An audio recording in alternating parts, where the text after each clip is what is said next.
Elizabeth, my eldest son's wife, nodded in agreement with the other's words, a gesture that made my heart sink. The realization that they despised me was crushing. What had I done to warrant such disdain? Hadn't I simply been fulfilling my role as a mother and mother-in-law? Where had I gone astray? Why was there so much animosity directed at me? Being told I couldn't attend their wedding felt like a stark indication of how serious the situation was, but I couldn't think of anything I might have done to deserve this. My husband is equally perplexed. It's beyond comprehension, after all the love and effort we've put into raising our children, to be treated this way. The disrespect from our son is unimaginable. I need to make them understand the pain of neglecting a mother. They will face the consequences of their actions. My name is Helen, and I am a 55-year-old homemaker. We have 2 sons. Our eldest, Michael, is a successful professional in the city, earning a significant salary as an elite. Our younger son, David, is quieter and prefers more delicate tasks, so he works at a local manufacturing factory. Although the boys used to get along well in their younger years, their relationship changed drastically as they grew older. Michael began to harbor a deep-seated resentment toward David, belittling him in front of us and even bullying him at school. Despite our repeated efforts to correct Michael's behavior, his attitude toward David remained unchanged. Now, with Michael's upcoming marriage, we received a message from him that his fiancée, Elizabeth, who works at the same company as he does, wanted to meet us. Michael had arranged a dinner for us to get acquainted with her. This news brought us some relief as we saw it as a chance to finally see our son off properly. Although Michael insisted that David should not attend, David himself was indifferent, saying, "It's easier for me that way." So my husband and I decided to get him a souvenir on our way back. When the day of the dinner arrived, we were led to an upscale restaurant where a private room had been reserved. As we entered the room, we found Michael and Elizabeth already seated, with Elizabeth exuding a strong presence. "You're late, Mom and Dad," Michael remarked. "Sorry, dear, we got a bit lost in this unfamiliar area," I said, trying to smooth over the situation. "Don't embarrass me too much," Michael replied, his tone sharp. Though his harsh words stung, I tried to brush them off, knowing this was typical of him. We settled into our seats and began to enjoy a truly extravagant meal, all the while overhearing the conversation between Michael and Elizabeth. Elizabeth, always attentive, seemed to anticipate every detail of our future plans. Michael couldn't stop singing her praises. "Elizabeth is remarkable," he said. "She's so organized and driven. If someone like her had been by my side earlier, I could have accomplished so much more. Elizabeth is a perfectionist, far superior to anyone else." Elizabeth, sitting next to him, looked pleased and interjected with a smile, "Michael, you're exaggerating." Michael seemed utterly infatuated with Elizabeth, his admiration for her, and himself, overflowing. "I'd love to hear more about how you 2 met and what brought you together," I suggested, hoping for some insight, but Michael dismissed my request with a curt, "Instead of focusing on a boring story, I'd rather you appreciate Elizabeth's qualities." The entire dinner felt more like a sales pitch for Elizabeth than a genuine meeting, which made us uncomfortable. My husband also appeared uneasy, and I was relieved we hadn't brought David along. Michael continued, "I've mentioned this before, but Elizabeth is on a whole different level from you. Make sure you treat her well once we're married." "We would never dream of mistreating anyone," we replied. "You say that now," Michael retorted, "but you always favored David and barely acknowledged me. I can't trust that you will do the same with Elizabeth." Michael's words left us stunned. Despite his accusations, our focus on David had stemmed from Michael's relentless bullying. David had struggled with Michael's harassment since childhood, and as parents, it was only natural for us to try to ease David's distress. Even when we confronted Michael about his behavior, he merely shrugged and said, "I just don't like David," never addressing the real issue. To label our support for David as favoritism was profoundly unfair. Not wanting to escalate the situation further, we refrained from responding to Michael's harsh words. The meeting concluded uneasily, with no resolution to our concerns. Michael, taking a matter into his own hands, declared, "You're getting older, so we'll take care of you. Don't worry about it." He had decided that they would move in with us after the marriage, without consulting us first. Elizabeth seemed to echo Michael's sentiments, provocatively saying, "You have a son who hasn't become independent yet? I guess it's up to me to set him straight." Instead of feeling reassured, her comment made me uneasy. David lives with us, but he contributes actively and is not merely dependent on us. Nevertheless, Michael and Elizabeth moved in as if they were the rightful owners, claiming rooms and acting like they ruled the house. One day, Michael ordered, "David, go weed the garden now. It's a task suited for someone like you." David replied, "Sorry, but I have work." Michael insisted, "You have the day off, don't you? Handle it yourself." David's face flushed with anger. "What did you say? That's incredibly disrespectful." Michael's harassment of David grew more relentless, and though I found David's composed responses amusing, the situation was far more troubling than it appeared. It became clear one night, as everyone else was asleep, that Michael and Elizabeth were scheming to drive David and us out of our own home. I had gone to the kitchen for some water when I noticed the living room light was still on. I quietly approached and overheard Michael and Elizabeth's conversation. "When will this house finally be ours?" "Just a little longer. We need to ensure those nuisances don't come back. Once we get rid of them, I want to renovate. This place is really outdated."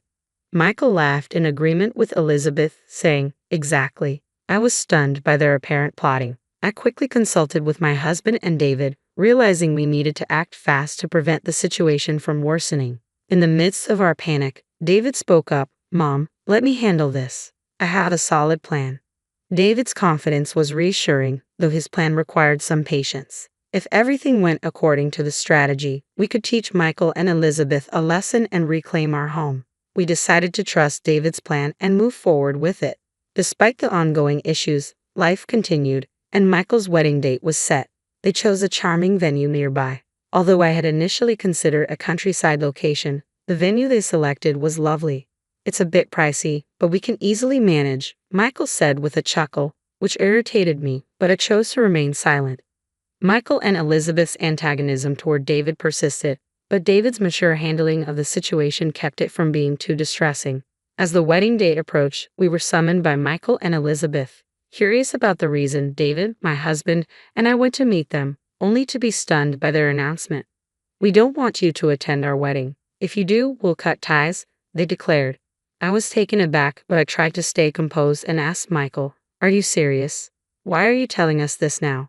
Elizabeth responded, feigning tears, "I'm just terrified of you all. I can't bear the thought of having such people at my wedding," which only intensified my discomfort. Michael added, "As I said, if you don't like it, we'll cut ties." That would be a problem, wouldn't it? After all, I'm the pride and joy of this family, unlike that worthless brother, gestured towards David. David seemed at a loss for words, and witnessing this, I finally reached my breaking point. "Michael, that's enough. You've always looked down on David," I said, my patience wearing thin. "Why do you treat him this way? He's your brother. Stop mistreating him," I demanded. Michael and Elizabeth's hostility quickly shifted toward me. "You're just as bad," Elizabeth snapped. "You've been deceived by his meek demeanor and spoiled him. This is sibling favoritism. It's always been terrible living here." "That's because you've constantly bullied David," I countered. "That's just an excuse," Michael retorted. "You simply couldn't resist favoring David, could you?" No matter how many times I said no, Michael refused to listen, and we couldn't have a rational conversation. Why won't he hear me out, especially when all of this stems from his own actions? Why can't he reflect on his behavior? Despite everything, Michael is still my son, and I always thought I had to support him properly. But now, I've reached my limit. In that moment, I decided to let go.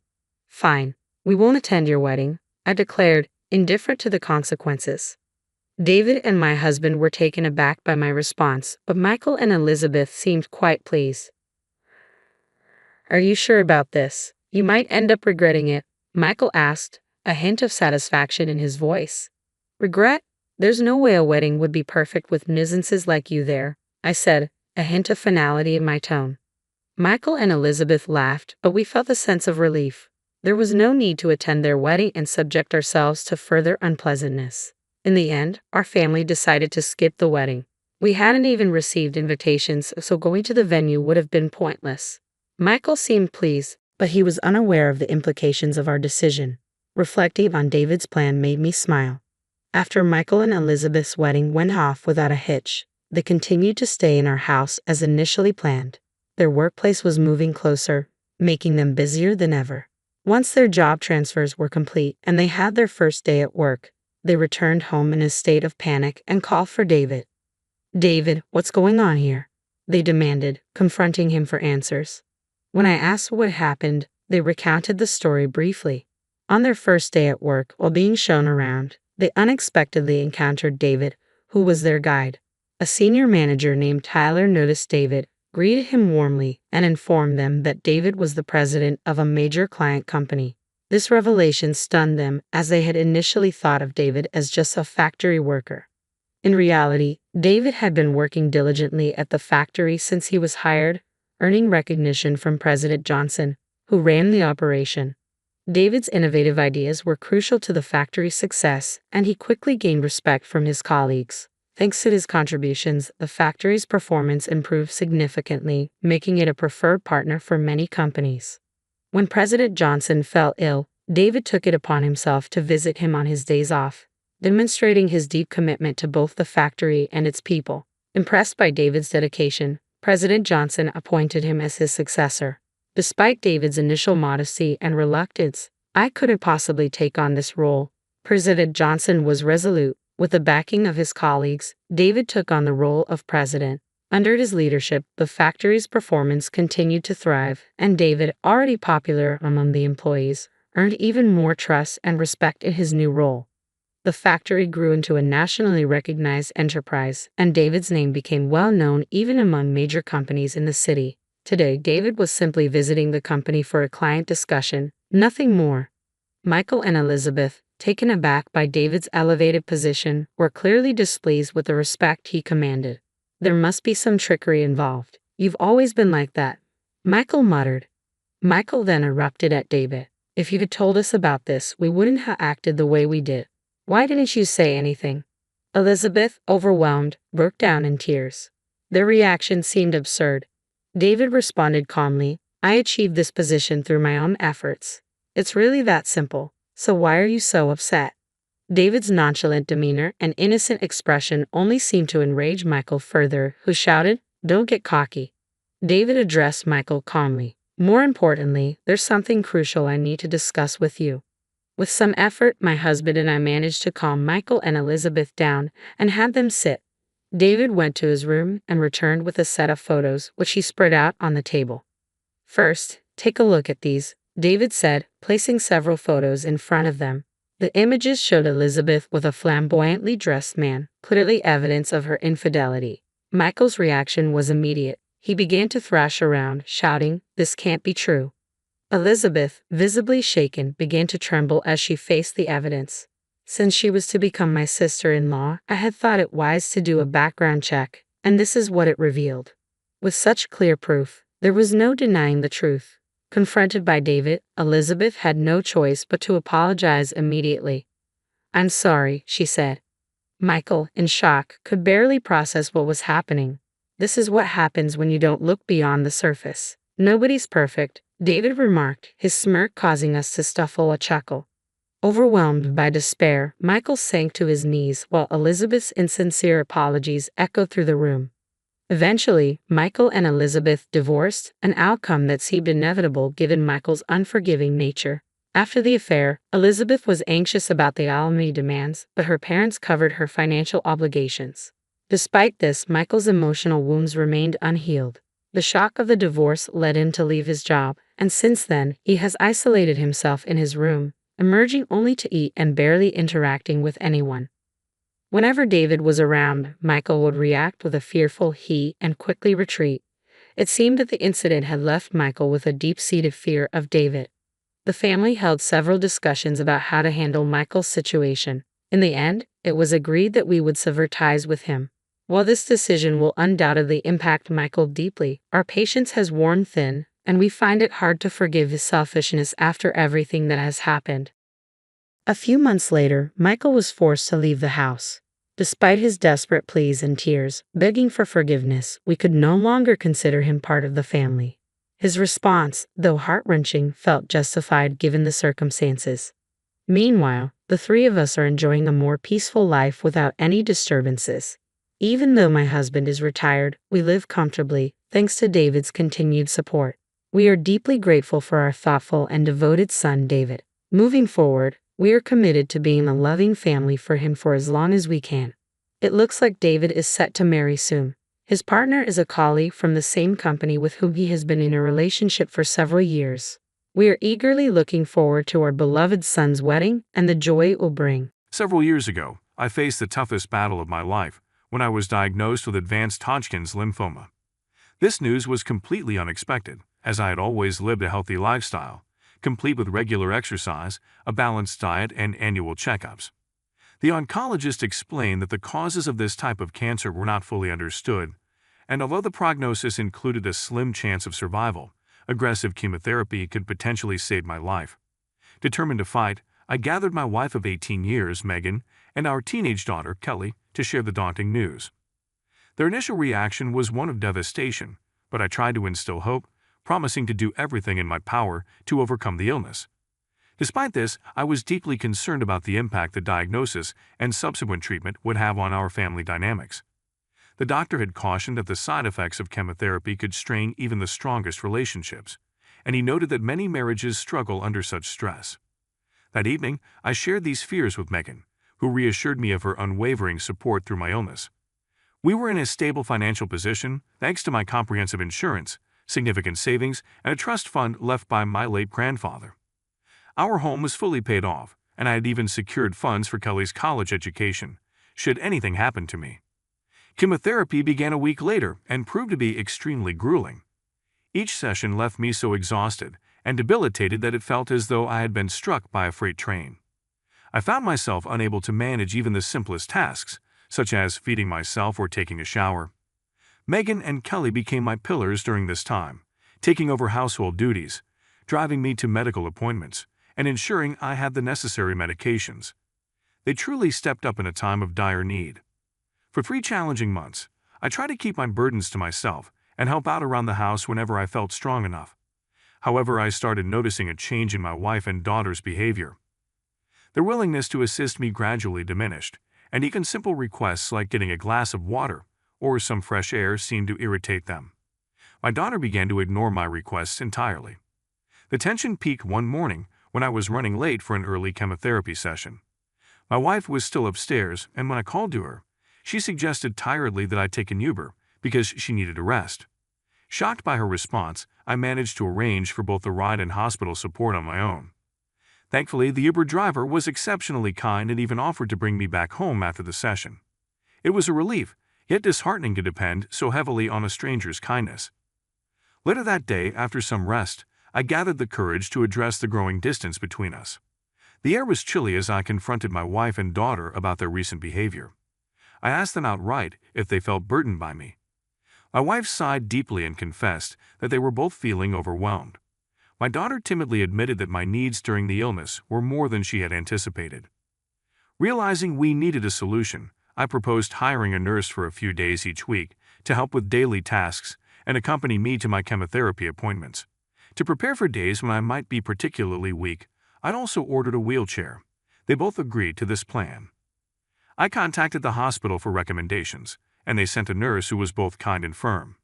She managed my appointments, ensured I took my medication, and even prepared healthy meals.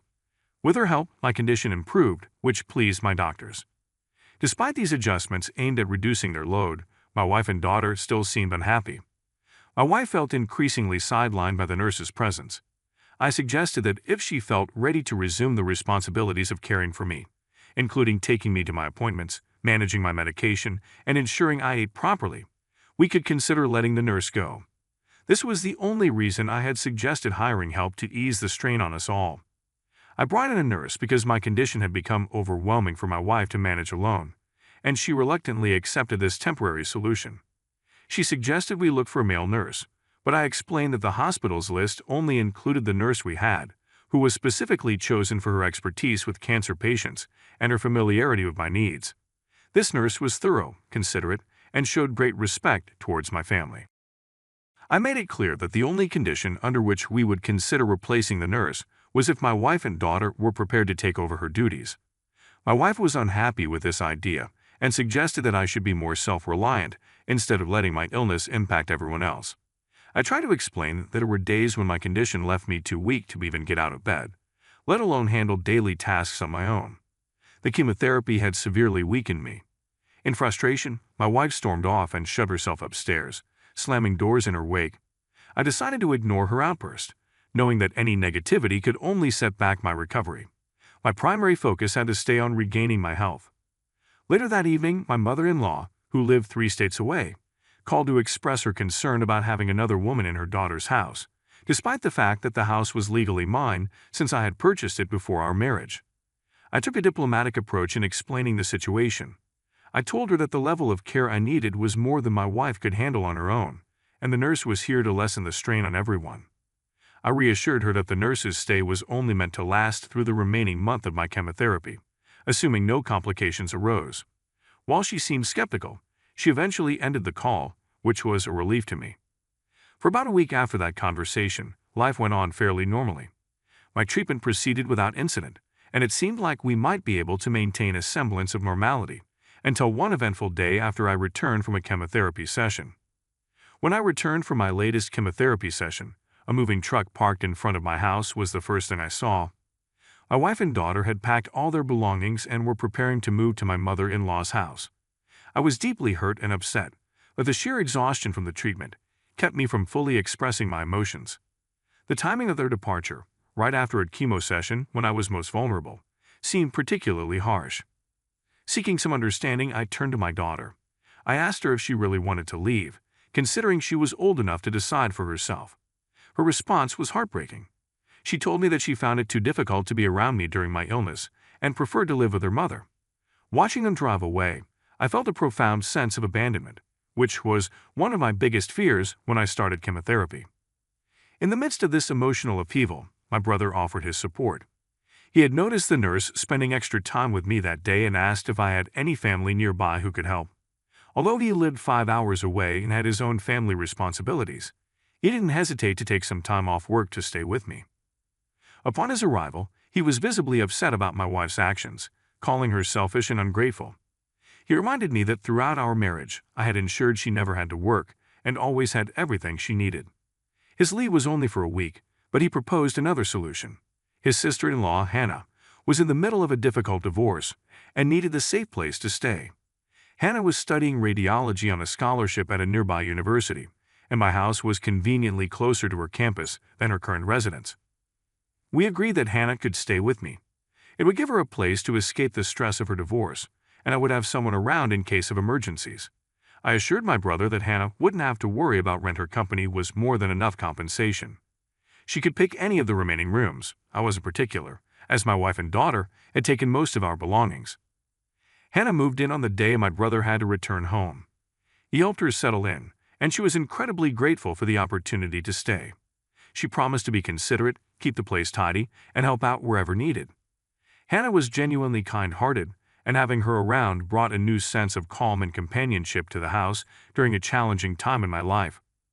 I reassured Hannah that she wouldn't need to take on too much responsibility, since I had arranged for my nurse to come in every day of the week, an increase from the previous schedule of 4 days.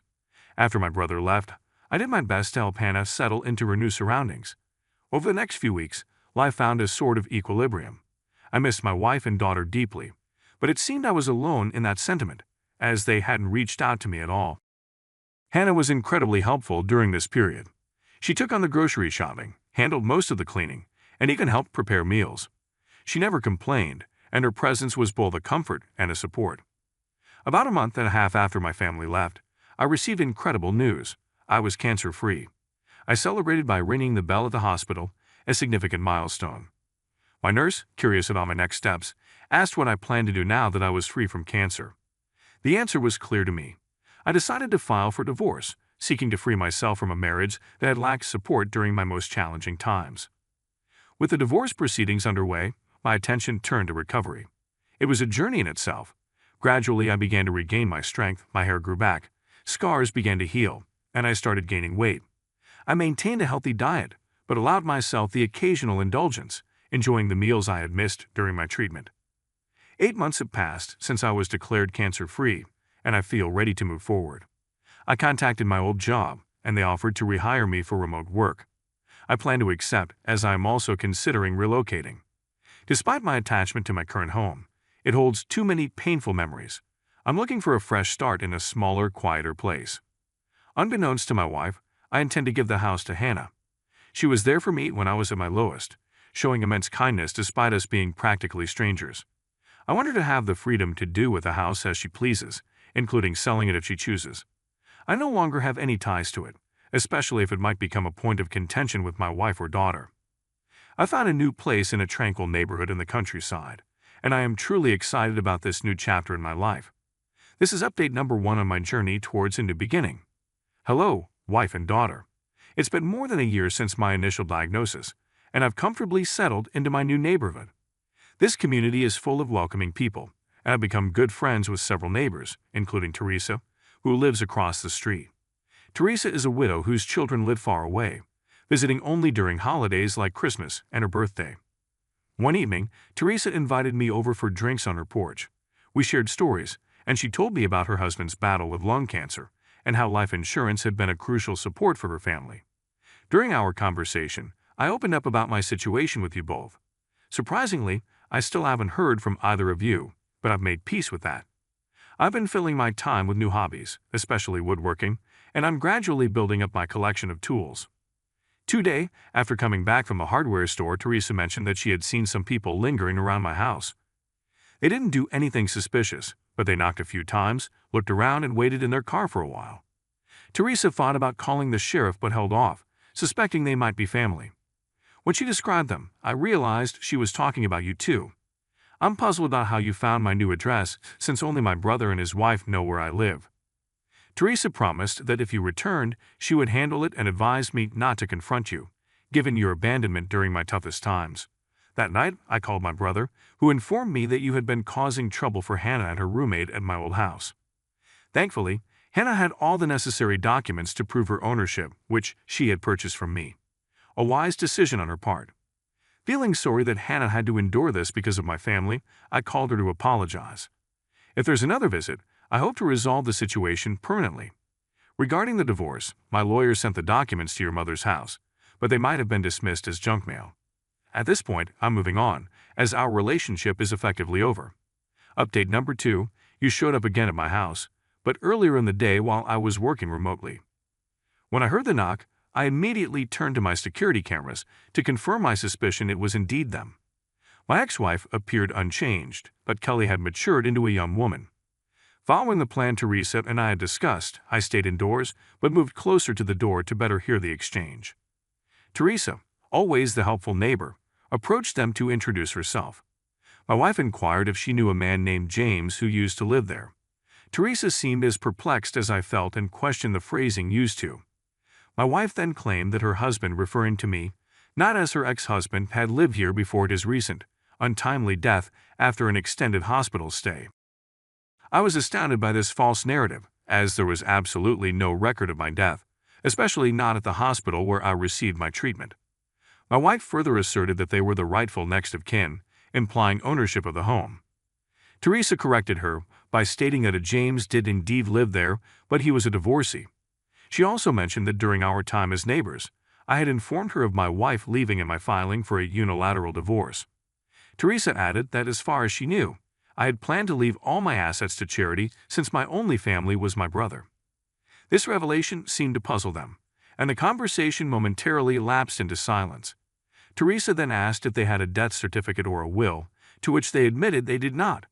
She explained that they would need those documents to claim ownership at the county's record office if they truly believed the property belonged to them. My wife reacted poorly to Teresa's suggestion. She questioned Teresa's authority, accusing her of being overly nosy and demanding she mind her own business. It was embarrassing to witness. The neighborhood had been incredibly welcoming to me, and here was my ex-wife causing a scene. Despite my urge to intervene and defend Teresa, I stuck to our plan. Teresa, ever gracious, apologized for any misunderstanding and explained she was only trying to help. She then returned to her house, and shortly after, my ex-wife and daughter left. I was relieved they were gone but felt a strong sense of gratitude towards Teresa for handling the situation with such dignity, protecting both my privacy and peace. I made my way over to Teresa's house to apologize for the disturbance. She dismissed it with a wave of her hand, commenting that while she found my wife's behavior distasteful, the outburst was somewhat amusing to her.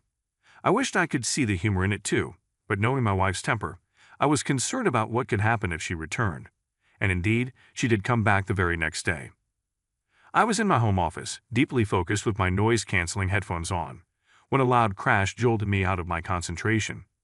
I hurried to the living room to discover my front window shattered. Outside, there was chaos, with neighbors trying to calm the situation.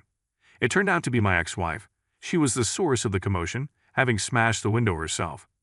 By the time I stepped outside, two of my elderly neighbors were trying their best to prevent her from doing further damage. Both she and Kelly were wielding bats and had already destroyed some of my potted plants. I caught hold of her arm and bluntly asked if she had lost her mind.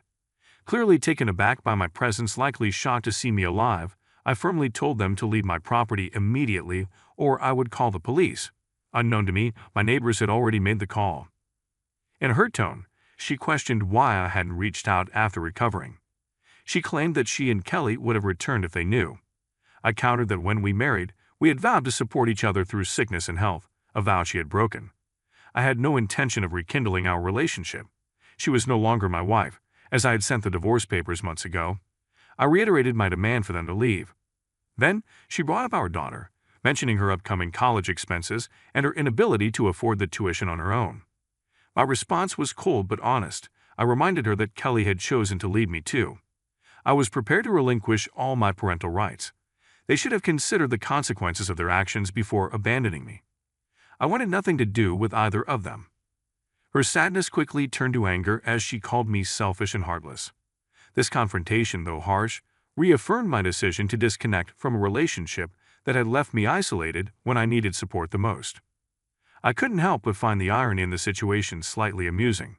My ex-wife, of all people, was calling me selfish. In a moment of anger, I retorted, calling her an entitled jerk and firmly stating that she would not receive another dime from me. Just as I said this, she swung a bat at me, but the timing couldn't have been worse for her, as the police arrived just in that moment. The officers immediately intervened, arresting both her and my daughter. They inquired if I wanted to press charges, and without hesitation I agreed. As my ex and daughter were being led to the police car, they began crying loudly, but their tears did not move me. I had recorded the entire incident, including my wife smashing the window, and had already handed the footage over to the police. After finishing up my work for the day, I ordered a replacement for the broken window and started cleaning up the shattered glass. For the time being, I secured the window with a tarp to keep the elements out. Teresa kindly lent me some buckets to house my plants until I could get new pots. Curious about what drove my ex-wife to such extremes, I did some investigating. It turned out that her mother had passed away 4 months earlier, and they discovered that the house they were staying in belonged to her husband's cousin, not to them. The cousin had decided to evict them because he planned to sell the property. With nowhere to go following the sale of most of their belongings, my ex-wife and daughter had been living in a motel.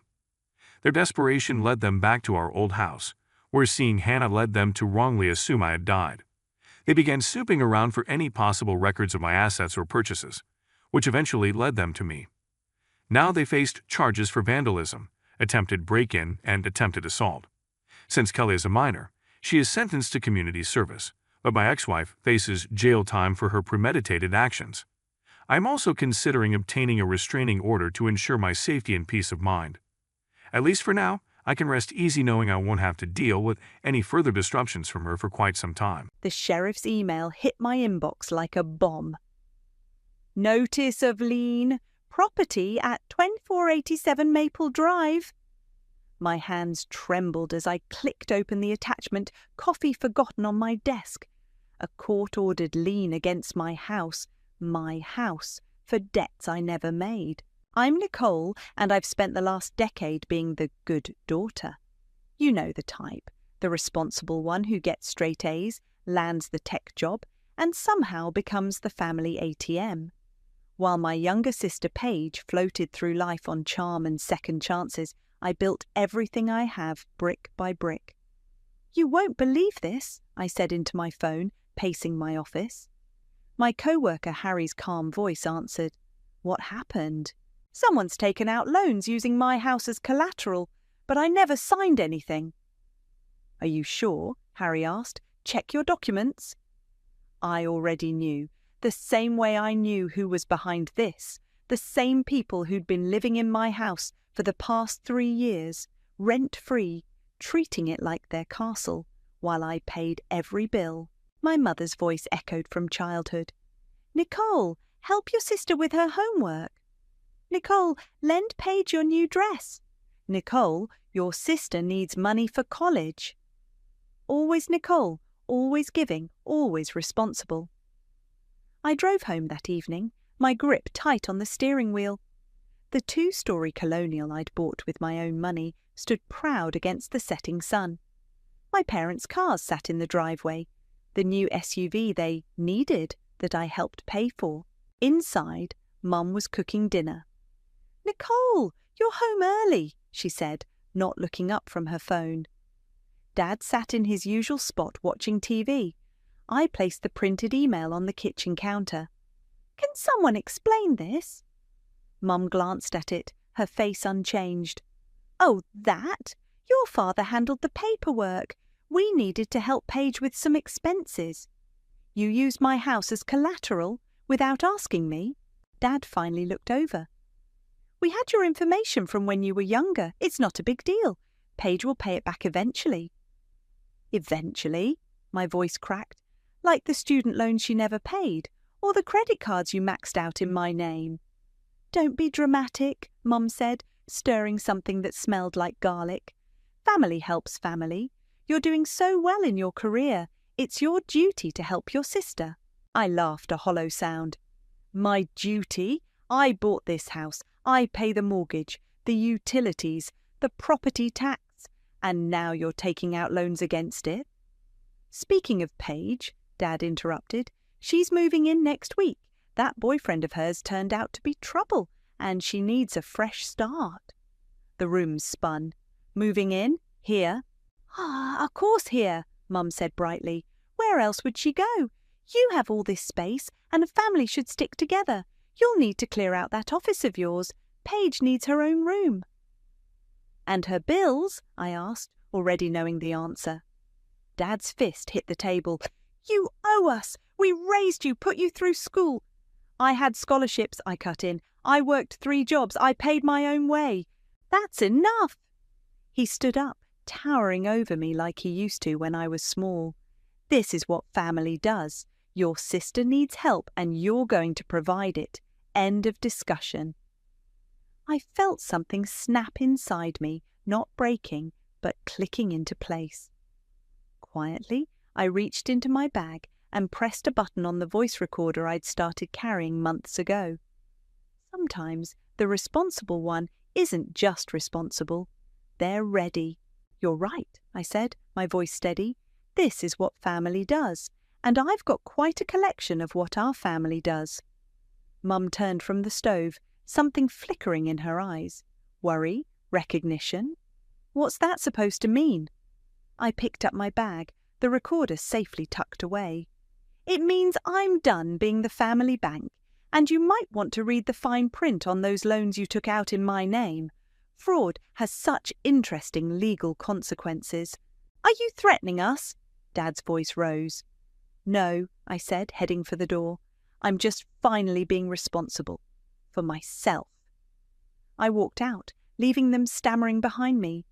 In my car, I pulled out my phone and dialed Harry's number. "Hey," I said when he answered. "Remember that lawyer you mentioned? I need their number." "You okay?" he asked. I watched the kitchen light through the window, where my parents were probably already calling Paige to warn her. "No," I said honestly, "but I will be." 3 days later, my phone buzzed with Mum's familiar guilt trip text. "Family dinner tonight. Don't disappoint us again." I knew what this meant, an ambush disguised as reconciliation. I spent the afternoon with Harry reviewing documents from the bank. "Look at these signatures," he said, pointing to loan papers from years ago. "They used your information when you turned 18. "Before I even had my first real job," I muttered. "They were planning this for years." "You should skip dinner," Harry suggested. "Nothing good comes from these setups." But I went anyway, recorder in my purse, wearing the armour of a woman who'd finally had enough. The house smelled like Mum's lasagna, her go-to manipulation meal. "There's my successful daughter," Dad called as I walked in. His smile didn't reach his eyes. Paige sat at the table, looking wounded and fragile in that practiced way of hers. "Nicole," she whimpered, "I can't believe you're being so difficult about this. I really need you right now." I took my seat silently. Mum brought out the lasagna, serving Paige first. Always Paige first. "We've been talking," Mum started, her voice honey-sweet, "and we think we've found a solution that works for everyone." "Everyone meaning Paige," I said. Dad's fork clattered against his plate. "Watch your tone, young lady." "I'm 32, Dad, not exactly a young lady anymore." "Well, you're acting like a child," Mum cut in. "Paige needs a fresh start. Aaron turned out to be terrible with money." I couldn't help but laugh. "Unlike Paige, who's fantastic with it, especially when it's my money." "That's not fair." Paige's eyes welled up with tears. "I'm trying my best." "Your best?" I pulled out my phone, opening my banking app. "Let's talk about your best. Last year alone, 6,000 for your car repairs, 4,000 for dental work, 3,000 for that business venture that never happened." "We're not here to discuss the past," Dad interrupted. "We're here to talk about moving forward. Paige moves in next week. You'll clear out your office, and we'll need you to cover her car payments until she finds a new job." "No?" The silence was deafening. "What did you say?" Dad's face reddened. I said no, not happening. In fact, I reached into my bag. "I have something for all of you." I pulled out 3 identical envelopes. "What's this?" Mum asked, not touching hers. "Eviction notices. You have 30 days to vacate my property." Paige burst into tears. Mum's face went white. Dad stood up so fast his chair fell backward. "You ungrateful little—" he started. I pressed play on my recorder, his voice from 3 days ago filling the room. "We used your information. Paige will pay it back eventually." "I have years of recordings," I said calmly. "Conversations about using my social security number, about hiding bills in my name, about the loans you took out when I was barely legal." "You recorded us," Mum whispered. "Your own family?" "Family?" I stood up slowly. Family doesn't commit fraud. Family doesn't steal identities. Family doesn't treat their daughter like an endless resource to be drained. "We gave you everything," Dad shouted. "You gave me trauma and trust issues. You gave Paige entitlement and irresponsibility, quite the inheritance." Paige was sobbing now, mascara running. "How could you do this to me?" "To you?" I turned to her. "I bought my first car at 16 working at a grocery store. Where did you get your first car?" "Oh, right, I paid for it." "That's different," Mum protested. She needed boundaries." I slapped the table. "She needed parents, not enablers. And I needed a family, not parasites." Dad stepped toward me, finger pointed. "You owe us everything you have. We raised you." "You raised me to be responsible," I cut him off. "Congratulations. I'm being responsible. 30 days. Get out of my house." I walked to the door, their protests following me, Paige's wails, Mom's threats, Dad's anger. It all washed over me like old static. "One more thing," I turned back. "I've frozen all my accounts and credit. Try using my information again, and the next papers you get won't be just eviction notices." In my car, I finally let out the breath I'd been holding. My phone lit up with messages, all caps, guilt trips, threats. I blocked each number methodically. Harry texted, "How'd it go?" "They know now," I replied. "The war's about to start." "You okay?" I started my car, watching through the window as my family huddled together, probably already planning their next move. "No," I typed back, "but for the first time in years I'm being honest about it." The next morning, I met Harry at a coffee shop downtown, spreading documents across the table like battle plans. bank statements, credit reports, loan applications, years of financial abuse laid bare in black and white. "Your parents were busy," Harry said, highlighting another fraudulent charge. "They used your information for a car loan in 2012, credit cards in 2015, and that home equity line last month." "I was such an idiot," I muttered, remembering my old landlord Esme's warning years ago. "Always read what you sign, honey. Family can hurt you worse than strangers." Harry's phone buzzed. "The bank's fraud department is ready for our call." For the next hour, we detailed every unauthorized transaction. The bank representative's typing echoed through the speakerphone. "Miss, these are serious allegations," she said, "especially against family members." "They stopped being family when they started being criminals," I replied. After the call, Harry looked at me carefully. "You know they won't go quietly, right?" "I know. That's why I need your help with something else." We drove to my house. My parents' cars were gone, probably at work and running errands with my gas money. Inside, I headed straight for the kitchen. "Look at this," I said, pulling open a drawer stuffed with mail.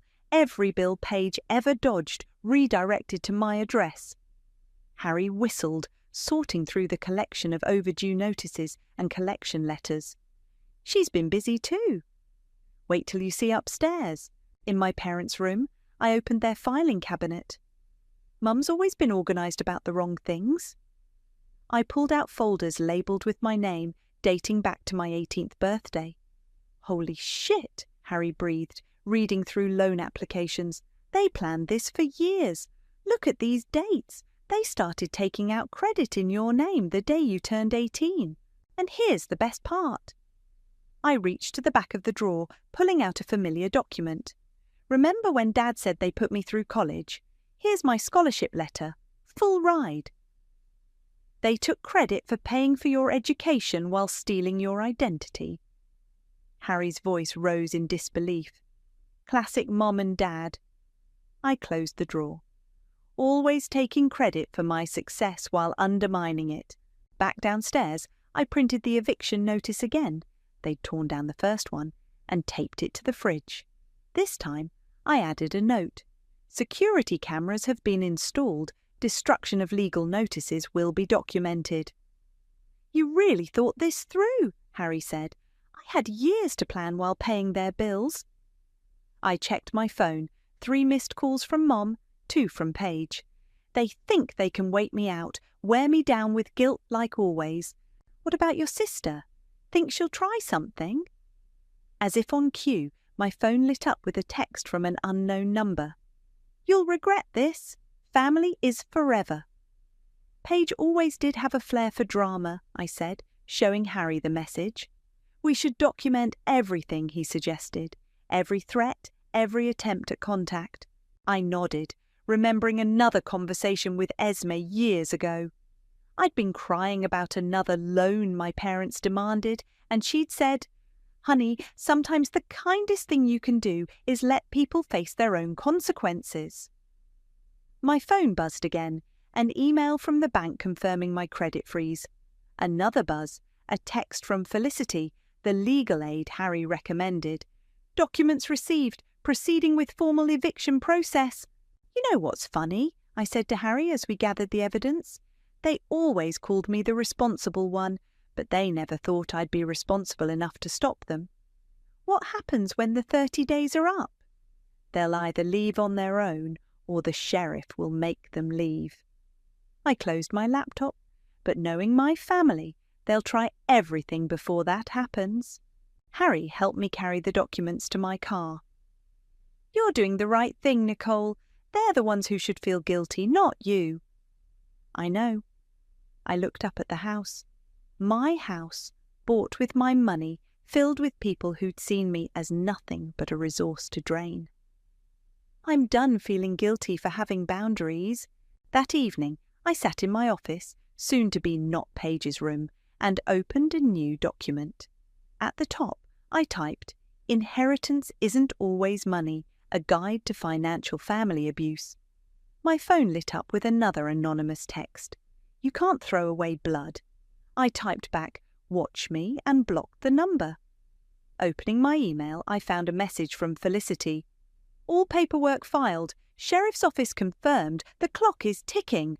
I smiled, thinking of my family's faces when they realized their perfect plan had backfired. They'd taught me to be responsible after all. They just never expected me to be responsible for myself. The sound of car doors slamming jolted me awake at 6 a.m. Through my bedroom window, I watched Paige struggling with 5 massive suitcases while Mum directed her like a traffic cop. "Just bring them through the front door, sweetie," Mum called out. "Nicole's probably still sleeping." I wasn't. I stood at the top of the stairs, watching them barrel in like they owned the place. Paige looked up, startled to see me. "Oh, Nicole!" She attempted her usual sweet smile. "I thought I'd get settled in early, beat the traffic." "Settled in where exactly?" "Your office, of course," Mum said, dragging a suitcase across my hardwood floors. "We discussed this at dinner." "No, you demanded it at dinner, right before I served you all eviction notices." Paige's smile faltered. "Oh, that silly thing. Mum said you were just having a moment." "A moment?" I descended the stairs slowly. "Like the moment you had when you maxed out 3 credit cards in my name." "That was years ago," Paige protested. "I was going through a rough patch. You're always going through a rough patch, Paige, and somehow I'm always the one paying for it." Mum stepped between us. "Nicole, stop being difficult. Your sister needs—" "Nothing from me," I cut her off. "You might want to unpack somewhere else, Paige. This house isn't an option." "But I already gave up my apartment." Paige's eyes welled up right on cue. "I have nowhere else to go." "That sounds like a you problem," Mum gasped. "Nicole, how dare you be so heartless to your own sister?" "Heartless?" I laughed. "Was it heartless when you forged my signature on loan documents? When you used my social security number without permission? When you—" "That's enough," Mum snapped. "We're your family. You don't turn your back on family." "Watch me." I pointed to the door. "Get out, now." Paige burst into tears, her trademark move. "You're horrible, after everything we've done for you." "Done for me? Name one thing you've done that didn't end with your hand in my wallet." Silence. That's what I thought. I walked to the front door, holding it open. "Take your bags and leave." They didn't move. Instead, Paige flopped dramatically onto my couch, crying harder. Mum rushed to comfort her, shooting me venomous looks. "Fine," I pulled out my phone. "I'll call the police and report trespassing." "You wouldn't dare," Mum hissed. I started dialing. "Try me." Something in my voice must have convinced them. 20 minutes later, I watched from my window as they loaded the suitcases back into their cars.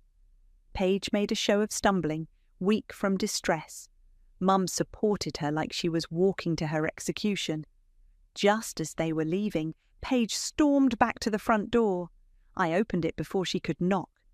"You think you're so perfect," she spat. "So successful, but you're just a cold, selfish bitch who never learned what family means." "No, Paige, I learned exactly what family means to you." She reached past me, snatching the eviction notice from the wall and tearing it to shreds. "There, good luck proving anything now." I pointed to the small camera in the corner of the hallway, its red light blinking. "Thanks for the evidence of tampering with legal documents. Want to try for more?" Her face went pale. As she stormed out, my phone buzzed with a text from a blocked number. "You'll regret choosing money over blood." I typed back, "I'm choosing self-respect over abuse," and blocked that number too. Later that evening, Mum showed up alone. Her eyes were red, but her voice was steel. "You're destroying this family," she said from my doorstep. "Is that what you want? To tear us all apart?" "No, Mom, I'm just giving back what you gave me. Years of manipulation, guilt, and theft. We're your parents. Everything we did was for your own good." "My own good?" I pulled out my phone, showing her the credit report.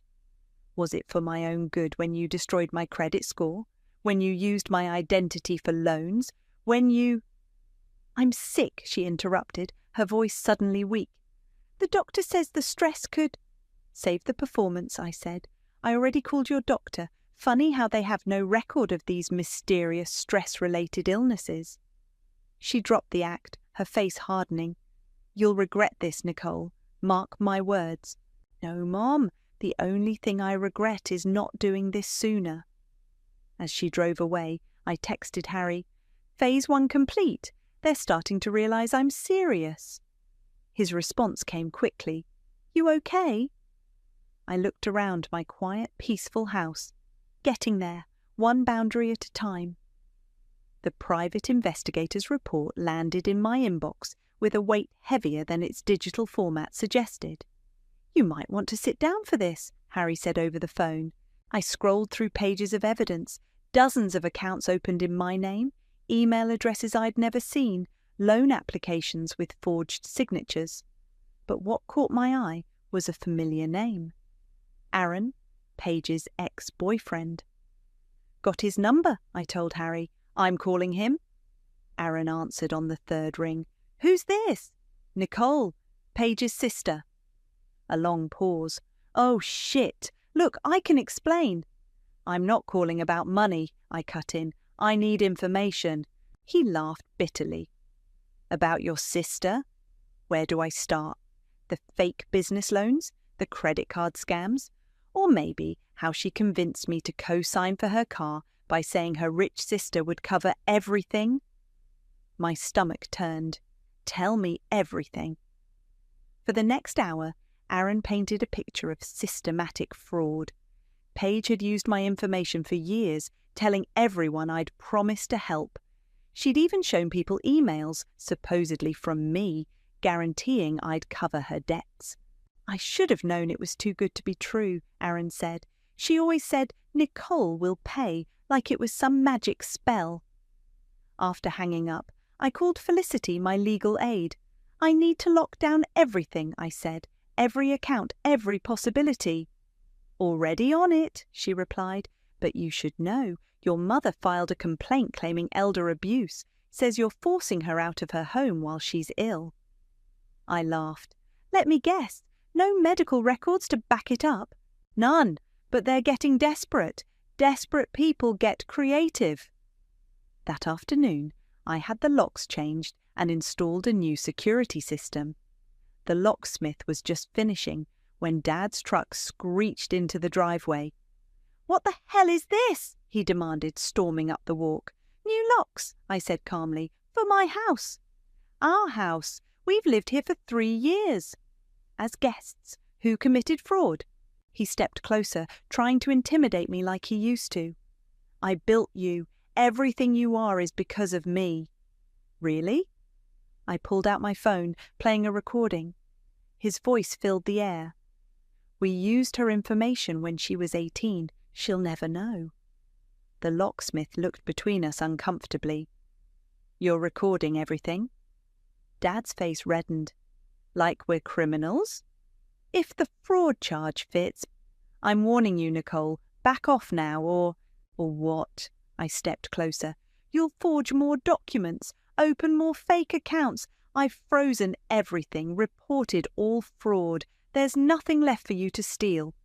"We're your parents." "No, you're thieves who happened to raise me." He raised his hand, not to hit, but to point, but I didn't flinch. The locksmith stepped between us. "Sir," he said firmly, "I think you should leave." Dad's face contorted. "This isn't over." "Actually, it is." I held up my phone. "Smile for the security camera. Every threat is documented now." After he left, my phone exploded with messages. Mum sent photos of me as a child, captioned with guilt trips. Paige texted from new numbers, alternating between threats and tearful pleas. I blocked each one methodically. That evening, I found a stack of mail hidden behind the microwave. More bills in my name. As I sorted through them, a memory surfaced. Paige at 16, watching me pay bills online. Must be nice, she'd said, being so good with money. It's not about being good with money, I'd replied. It's about being responsible. Well, that's what I have you for, right? She'd laughed. I hadn't realized then that she meant it literally. My phone buzzed, a text from Harry. You need to see this. He'd sent a link to a social media post, Paige's latest masterpiece, a tearful story about her cruel sister throwing their sick mother out of her home, complete with staged photos of Mum looking frail in a hospital waiting room. The comments were exactly what she wanted. How heartless! Family should come first. What kind of person does this to their own blood? I smiled, screenshot the post and sent it to Felicity. More evidence of harassment and defamation? Perfect, she replied. Their desperation is making our case stronger. I walked through my house, touching the walls, the new locks, the security cameras. They thought they were breaking me down, but each desperate attempt only reinforced my resolve. My phone buzzed again, a text from another unknown number. Blood is thicker than water. I typed back, so is fraud, and hit block. The breaking point came on a Sunday morning. I was in my kitchen when they arrived, all three of them, with Dad clutching a folder like it was made of gold. We're done playing games, he announced, slapping the folder on my counter. Here's our proof of ownership. I didn't even open it. Proof of what exactly? This house, Mum said triumphantly. We've contributed financially since day one. We have rights. I pulled out my laptop.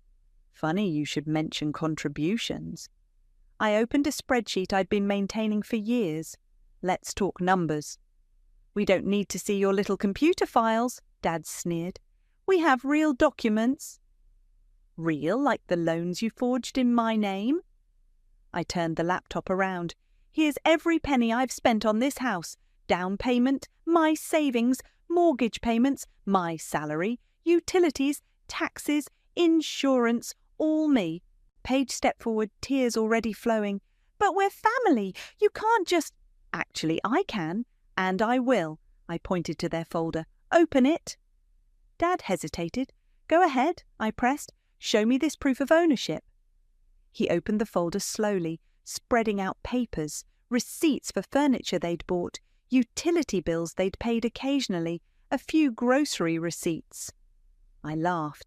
That's it? That's your claim to my house? We helped furnish it, Mum protested. We've maintained it. With my money. Every time you helped, it was with funds you stole from me. We didn't steal anything. Dad's fist hit the counter. We invested in this family. Something snapped inside me. Years of suppressed anger burst forth. Invested? I shouted, making them jump. You raised Paige to expect endless bailouts. You taught her that my success was her safety net. You forged documents, stole my identity, and now you have the audacity to claim my house.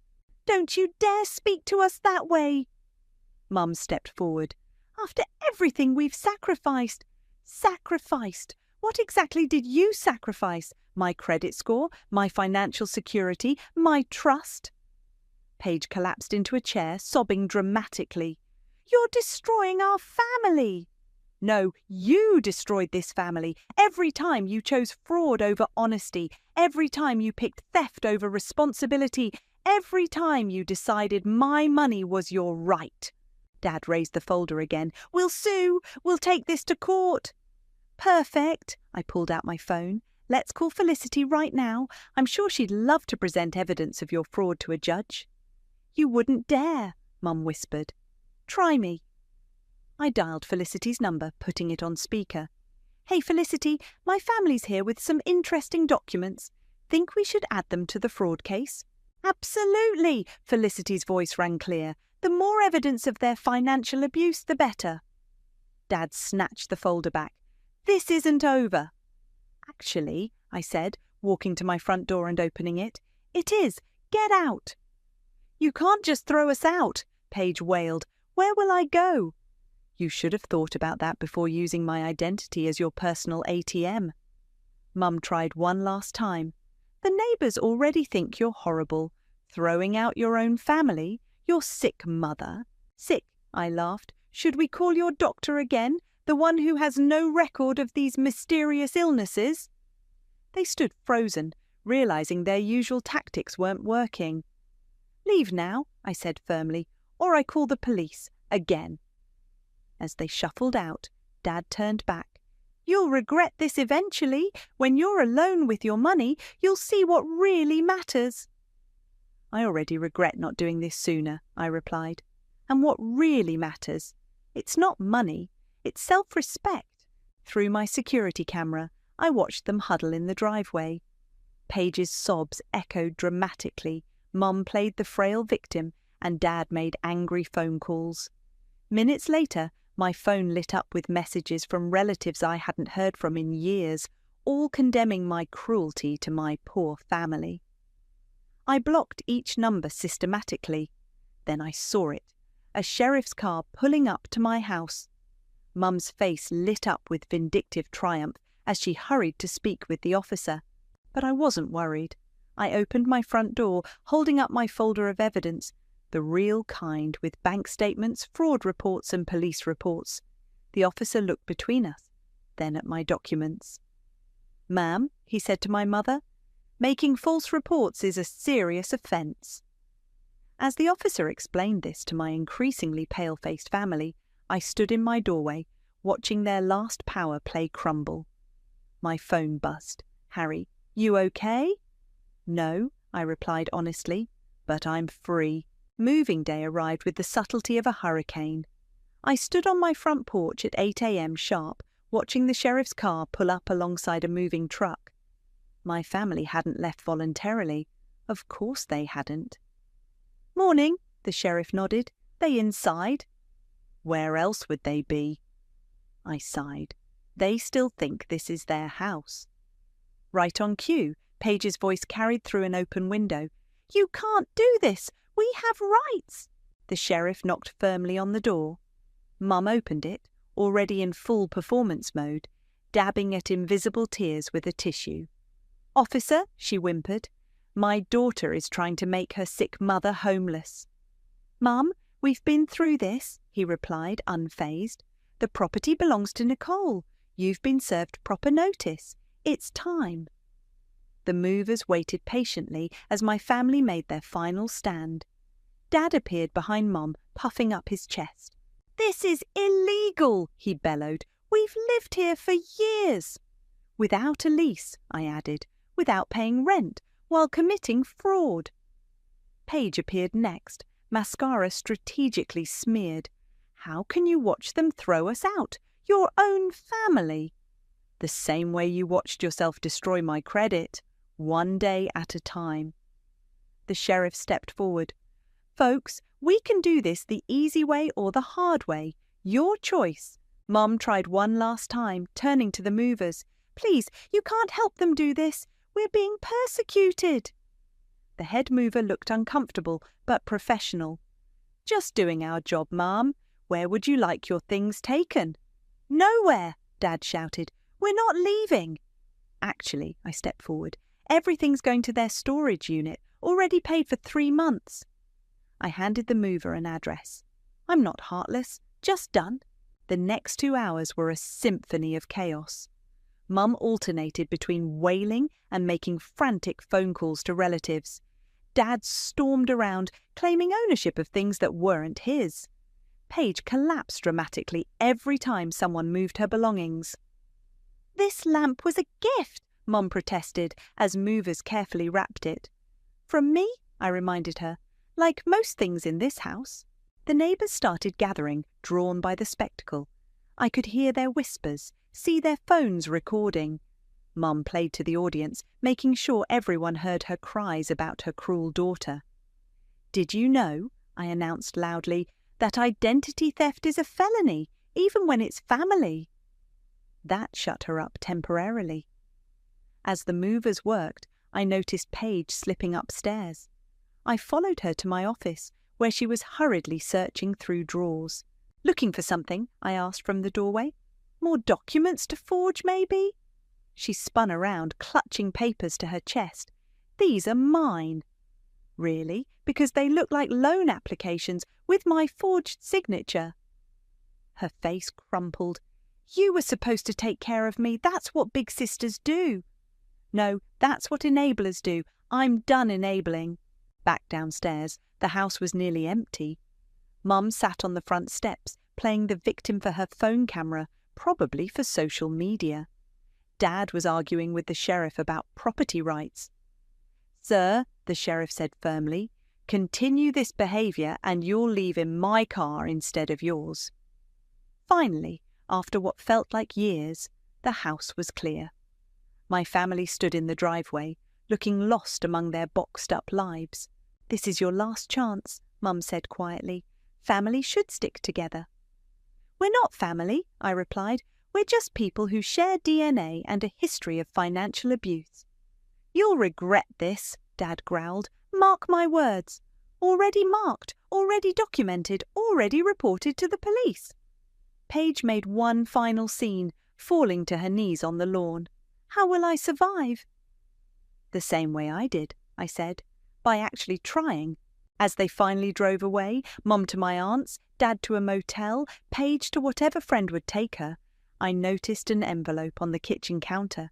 Inside was a note in Paige's handwriting. "You'll always be the villain in this story. Hope your money keeps you warm at night." I walked through my empty house, truly mine now. The silence felt like freedom. My phone buzzed with messages from flying monkeys, distant relatives telling me how horrible I was. I blocked them all. Then I saw a text from Harry. "Need company?" "No," I replied. "For the first time in forever, I need to be alone in my own space." I sat on my stairs, feeling the weight of years lifting from my shoulders. My family thought this was the end of their story. They didn't realize it was just the beginning of mine. The sheriff's final words echoed in my mind. Sometimes the hardest part isn't standing up to others. It's standing up for yourself. The morning sun streamed through my office windows as I finished typing the last paragraph of my blog post. My phone buzzed, Harry sending me a link to Paige's latest social media pity party. "Still playing victim?" he texted. "Always," I replied, clicking the link. Her post showed her in a cramped apartment, lamenting her cruel sister who destroyed our family over money. The comments weren't what she expected. Instead of sympathy, people asked questions. Why were you living in her house rent-free? Did you really commit identity theft? Sounds like you're the problem, not your sister. My doorbell rang. I checked the security camera to see Felicity holding a folder. "Good news," she said as I let her in. "The fraud investigation is complete. Your parents are facing charges unless they agree to repayment terms." "Let me guess. They're claiming innocence?" "Well, until we showed them the evidence." She smiled. "They're signing the agreement today." My phone rang. An unknown number. Usually I'd ignore it, but something made me answer. "Nicole?" A familiar voice. "It's Esme."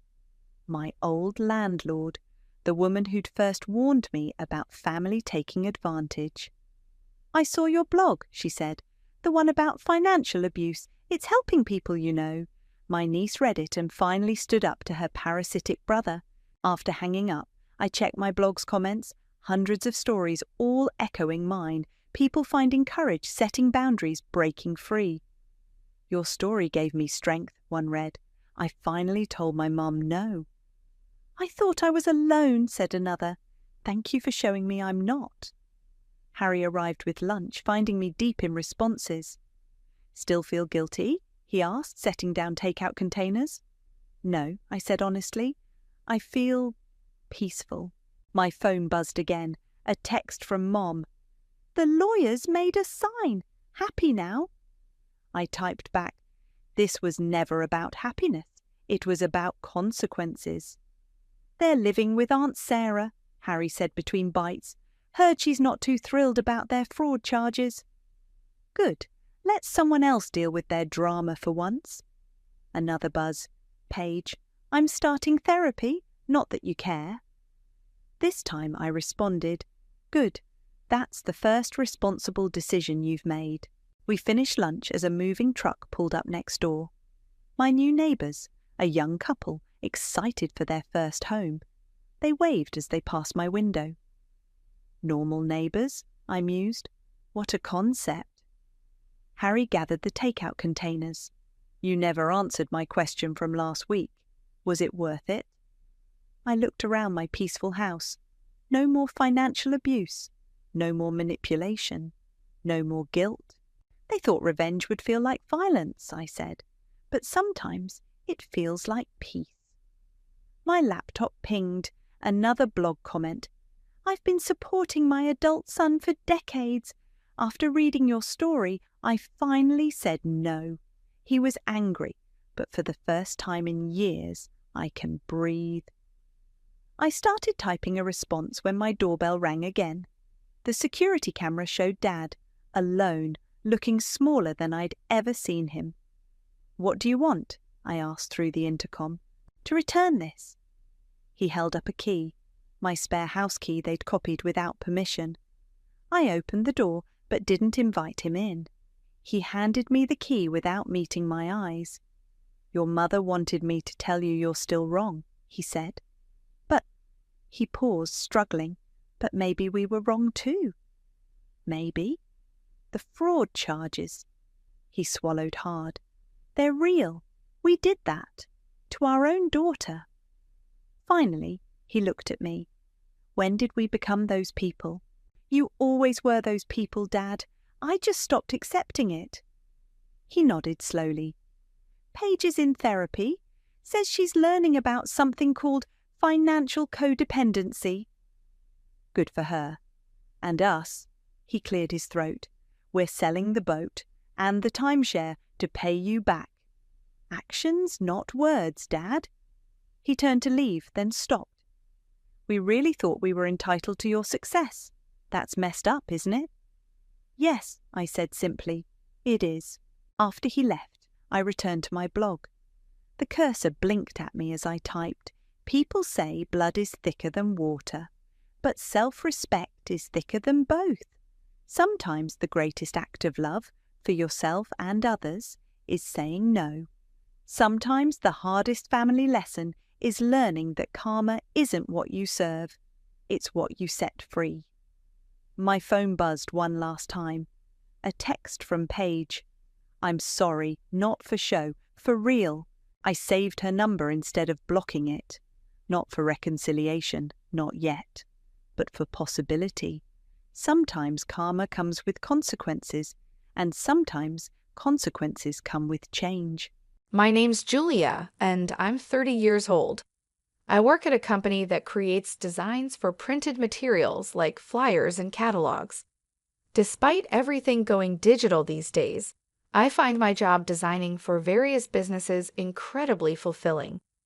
Whenever clients tell me they loved how a design turned out, especially for something like a Christmas event, it really makes my day. You could say this job is my passion, and there was a time I thought it might just be me and my career for life. One day, while I was mulling over this idea, my dad had to be rushed to the hospital because his appendix was acting up. That's where I met James, the kind doctor who greeted me. At that time, he was just another face in the hospital, asking if I was there to visit someone. Little did I know, James would become a huge part of my life, first as my boyfriend and now my fiancé. It's funny how life works. You find the most significant changes in the most unexpected places. Even though I always say my job is my top priority, I caught myself getting super excited about marriage, flipping through wedding magazines the moment the topic comes up. I guess I'm really looking forward to this new chapter. But not everyone seems happy about my happiness. My sister, for instance, has always had this way of looking down on me, and now on James too. It's like the more content I became, the more upset she got. It's strange seeing her face change over time, from the cute sister I once knew to someone who always seems angry. Her attitude made me incredibly frustrated, pushing my patience beyond its limits. This whole situation makes me wonder why people who only know how to belittle others often end up with such bitterness etched on their faces. It's as if their outer appearance begins to reflect the negativity they carry inside. Meanwhile, I'm just here, trying to navigate my way through life, finding joy in my work, and now in my engagement to James. Life is full of surprises, and I'm learning to embrace them, one day at a time. While I was enjoying a quiet afternoon, sipping tea in our living room and flipping through magazines, an unexpected interruption occurred. My sister, Emily, who is 3 years my junior, snatched the magazine right out of my hands. To my surprise, it was a bridal magazine I was looking at, and Emily couldn't help but question why I was interested in such a thing. I tried to brush it off, telling her it was none of her business, but Emily always had a way of making everything about her. Emily has always been quite upfront, especially about her dating life, proudly stating she's never been single. She launched into stories about her current boyfriend, even though no one asked. It's been the same ever since we were kids. Emily, with her charming looks, was everyone's favorite.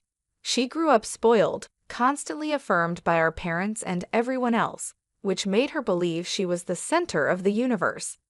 This attitude led her to look down on me, treating me as if I was beneath her.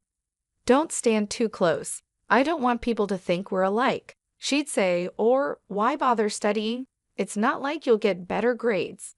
Her arrogance knew no bounds, constantly flaunting her popularity and assuming I was envious. Even when our parents tried to correct her behavior, it was as if Emily's arrogance was set in stone. She never missed a chance to belittle me, a routine that became the backdrop of our relationship. But one day, I'd had enough. As she went on about her latest boyfriend, I calmly revealed that I, too, had someone in my life. In fact, we were engaged and planning our wedding, which is why I was looking at bridal magazines. Emily was taken aback, skepticism written all over her face. She mocked, doubting anyone could truly appreciate me. But when she questioned what my fiancé could possibly see in me, I confidently responded that he was drawn to my optimism and cheerfulness. Her disbelief only grew, suggesting he must see me more as a caretaker than a partner. Yet, despite her harsh words, I knew the truth of my worth and the genuine love my fiancé and I shared, something Emily's cynicism couldn't tarnish. In my determination to maintain my career post-marriage, I hope to convey to my fiancé that being the perfect housewife wasn't in my plans. This revelation led to an exaggerated response from my sister, Emily, who seemed shocked at the idea of me working after getting married. "Are you marrying someone without money?" she quipped, implying that my future husband must be struggling financially for me to continue working. Her insinuation irritated me, but I clarified that money wasn't the issue. My fiancé James was a doctor with a stable income. I simply wanted to pursue my career. My sister fell silent after my comeback, muttering something under her breath as I walked away, feeling a mix of annoyance and satisfaction. The next step in our marriage preparation was introducing James to my family. The atmosphere was warm and welcoming until Emily made her appearance, dramatically altering the vibe. She complimented James on his looks, canceling her plans to meet him, despite my hope she'd be absent. My history with Emily made me anxious. She had a track record of luring away my boyfriends during our school days. Though we were now adults, and I hadn't dated much since then, her sudden interest in James brought back old fears.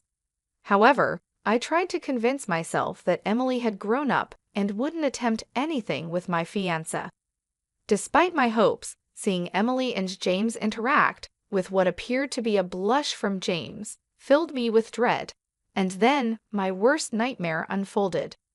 James announced he wanted to call off our engagement, having fallen for Emily, who claimed it was inevitable since James found her more attractive. She brazenly justified her actions, stating James had passionately proposed to her, declaring it a crime to be as charming as she was. Next to her, James, my now ex-fiancé, laughed off the situation, expressing regret for not realizing sooner how cute my sister was. This turn of events was a harsh reminder of the pattern that seemed destined to repeat itself, no matter how much I hoped it wouldn't. Emily's lack of remorse and James's cavalier attitude left me in a state of shock and heartbreak, showcasing a betrayal I had never anticipated. Realizing the truth about James's feelings and his ease in shifting affections to my sister left me with a profound sense of relief. The moment I saw his insincere smile, any affection I had for him disappeared completely, leaving behind only a feeling of revulsion. I found myself grateful for the breakup, appreciating that I discovered his true nature before we were married. I'm actually relieved I didn't marry someone who could switch his affections so easily. Consider him a parting gift, I told my sister, genuinely content with the outcome. My sister and James mistook my sincerity for bitterness, accusing me of being a sore loser. But it wasn't about losing, it was about recognizing I deserved better. Their inability to see beyond their shallow victory made me realize any further interaction was pointless. Interacting with you is a waste of my time. Goodbye. Their taunts of me being a sore loser followed me out, but their words didn't sting me. If anything, they confirmed my decision to move on was the right one. Afterward, our paths never crossed again, partly thanks to our parents, who, outraged by their behavior, cut ties with them. I heard they married, but by then, it no longer mattered to me. 5 years later, at 35, I remained dedicated to my career, finding satisfaction in my work. It was during this time that I met Gary, a client who grew to appreciate my works so much that he began requesting me specifically. Our professional relationship gradually became personal, and soon he was asking me to dinner and then on a date. Eventually, Gary proposed, and I was genuinely happy. He was sincere and kind, a stark contrast to my past experience with James. However, the shadow of my previous engagement lingered, making me cautious. I decided to be honest with Gary, sharing the story of my sister and my ex-fiancé, even showing him a picture of my sister to gauge his reaction. Gary simply glanced at the photo before turning away with a disinterested look, offering me a reassuring smile instead. I've met plenty of people considered attractive, but none of them moved me. I used to think maybe I'd end up alone because of that. But meeting you changed my mind. It's not about external beauty, it's the inner beauty that matters. And that's what I see in you, Julia, he explained. His words made me pause, surprised and touched. What do you mean? I asked, seeking clarity. Gary smiled. In my line of work, I've learned to see beyond appearances. No matter how beautiful or charming someone might be, it's the beauty inside that truly counts. That's what drew me to you. You're the person I've been searching for. Hearing this, I felt a deep sense of relief and validation. Gary's understanding and perspective were exactly what I needed to hear, helping to heal the wounds left by my past experiences. His words reassured me that not everyone would betray trust as my sister and James had, and that genuine connections, based on real appreciation and respect, were possible. During a conversation about work, Gary shared with me how he found my enthusiasm and joy for life truly captivating. He described me as bright and beautiful, saying my happiness was evident and that it made me shine. I couldn't help but feel embarrassed by his words, telling him to stop because it was just too much for me. But Gary, undeterred, continued to express his admiration, insisting that I was more charming and beautiful than anyone else he'd ever met. He was sincere in his desire for us to start dating with the intention of marriage. Despite my protests that it was too embarrassing, his compliments didn't cease, even after we agreed to date. Eventually, Gary and I got married, and our life together has been wonderful. We've grown even closer than before, sharing household responsibilities and enjoying our time together, especially on days off when we'd explore new places or check out furniture for our home. One day, while looking at furniture, I encountered someone from my past, my sister Emily, accompanied by my ex-fiancé James. Emily's appearance had changed. Her features seemed more severe, perhaps a reflection of her age or the deepening of her personality. James, who was smirking beside her, looked like he had lost some weight. Their presence was unexpected, and Emily's voice was unmistakable as she remarked on my appearance, insinuating that I looked plain. Their condescending attitude hadn't changed, with Emily implying that the store's upscale and imported furniture wasn't meant for people like me. James echoed her sentiments, suggesting my presence might lower the store's reputation, and hinted it was best if I left to avoid any confusion about their financial status. This encounter was a stark reminder of the past, but it also highlighted the stark contrast between my current, fulfilling life with Gary and the superficiality I had left behind. Despite their attempt to belittle me, I found their attitudes more pitiful than hurtful, knowing the depth of love and respect in my own marriage was something they could not understand or diminish. The harsh and condescending words from my sister and her husband were trying, but I knew engaging with them was pointless. Their loud critiques about my supposed financial status began drawing unwanted attention from others in the store. Frustrated and ready to leave, I tried to pull my husband, Gary, away, but he stood firm, catching the notice of my sister and her husband for the first time. "Who's this?" my sister demanded, surprised to learn that Gary was my husband.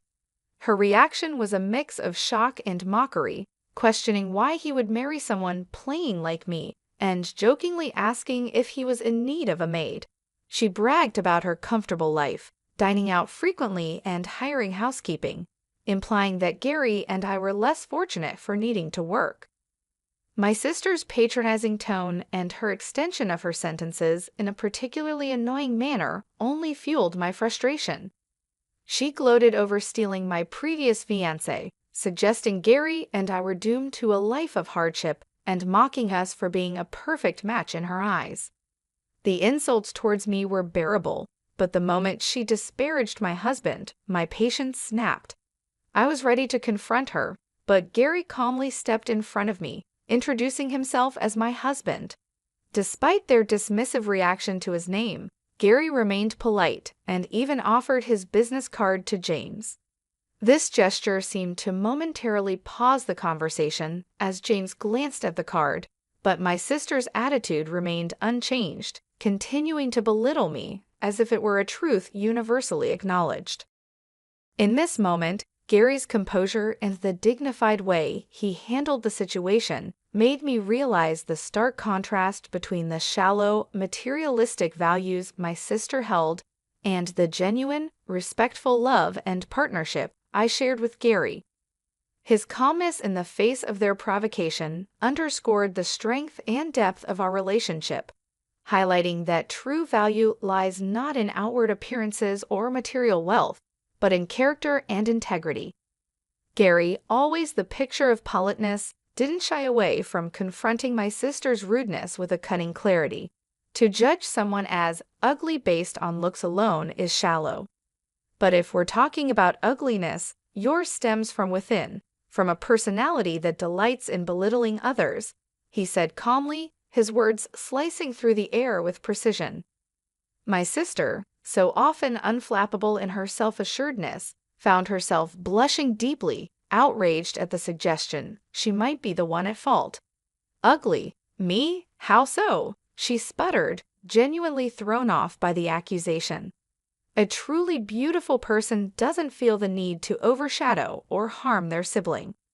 Could it be that your actions towards Julia stem from jealousy, from a desire to surpass someone you actually admire?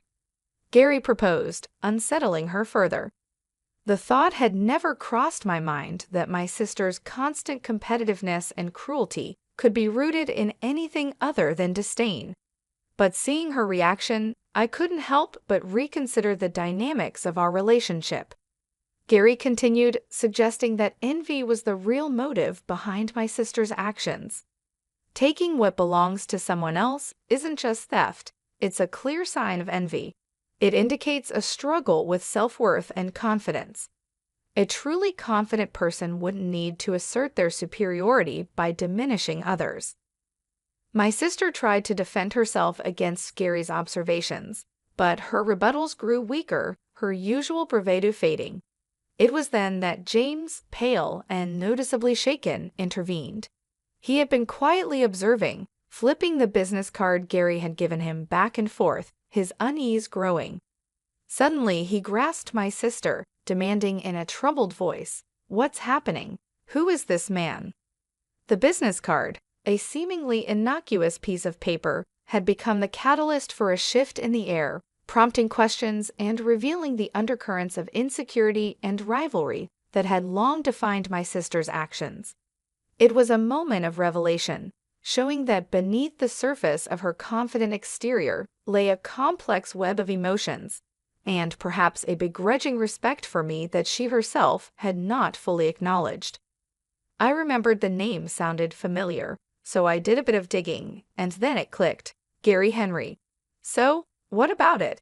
my sister asked, confused.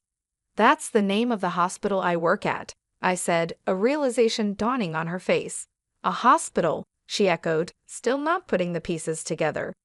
"Yes, Henry Medical Association," I clarified, watching her face change as she connected the dots. "He's Dr. Henry's son, the director and head of the hospital," she stammered, disbelief in her tone. She tried to dismiss it as a coincidence, citing the commonality of the surname. But I knew for sure. I've seen him at the hospital with the director. I didn't recognize him at first because I only saw him from afar, but now it's clear, I admitted. My sister speculated that Gary must be a doctor too, given his father's profession, but the business card he handed over told a different story. It was then that Gary humbly revealed the truth to my stunned sister and James. Not every doctor's son follows in his footsteps. And this company, he gestured to the business card, is a well-known pharmaceutical company recently passed down to me from my grandfather. My sister was at a loss for words, and James, realizing the gravity of the situation, attempted to sit up straighter, both of them turning pale as the significance of Gary's identity sank in. Gary continued, calmly disclosing how he knew of their past mistreatment towards me, stating that their behavior was far worse than he had imagined. James tried to muster an explanation, his face ashen, but Gary, with a stern look, silenced him. "There's no excuse for such behavior.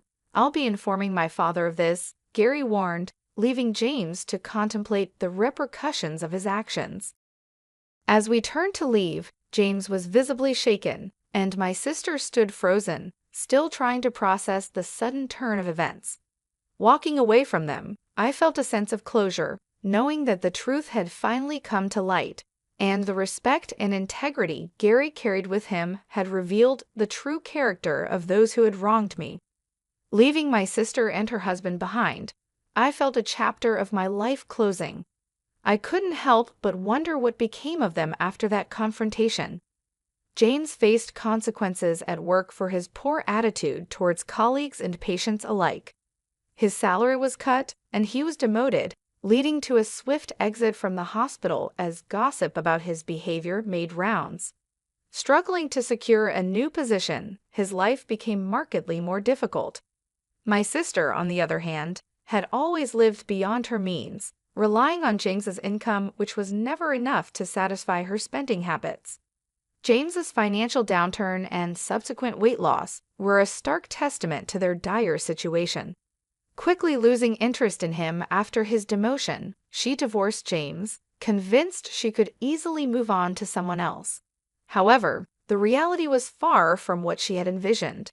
No longer the young, charming girl, her harsher demeanor had become evident, diminishing her appeal and leaving her lamenting her lack of suitors.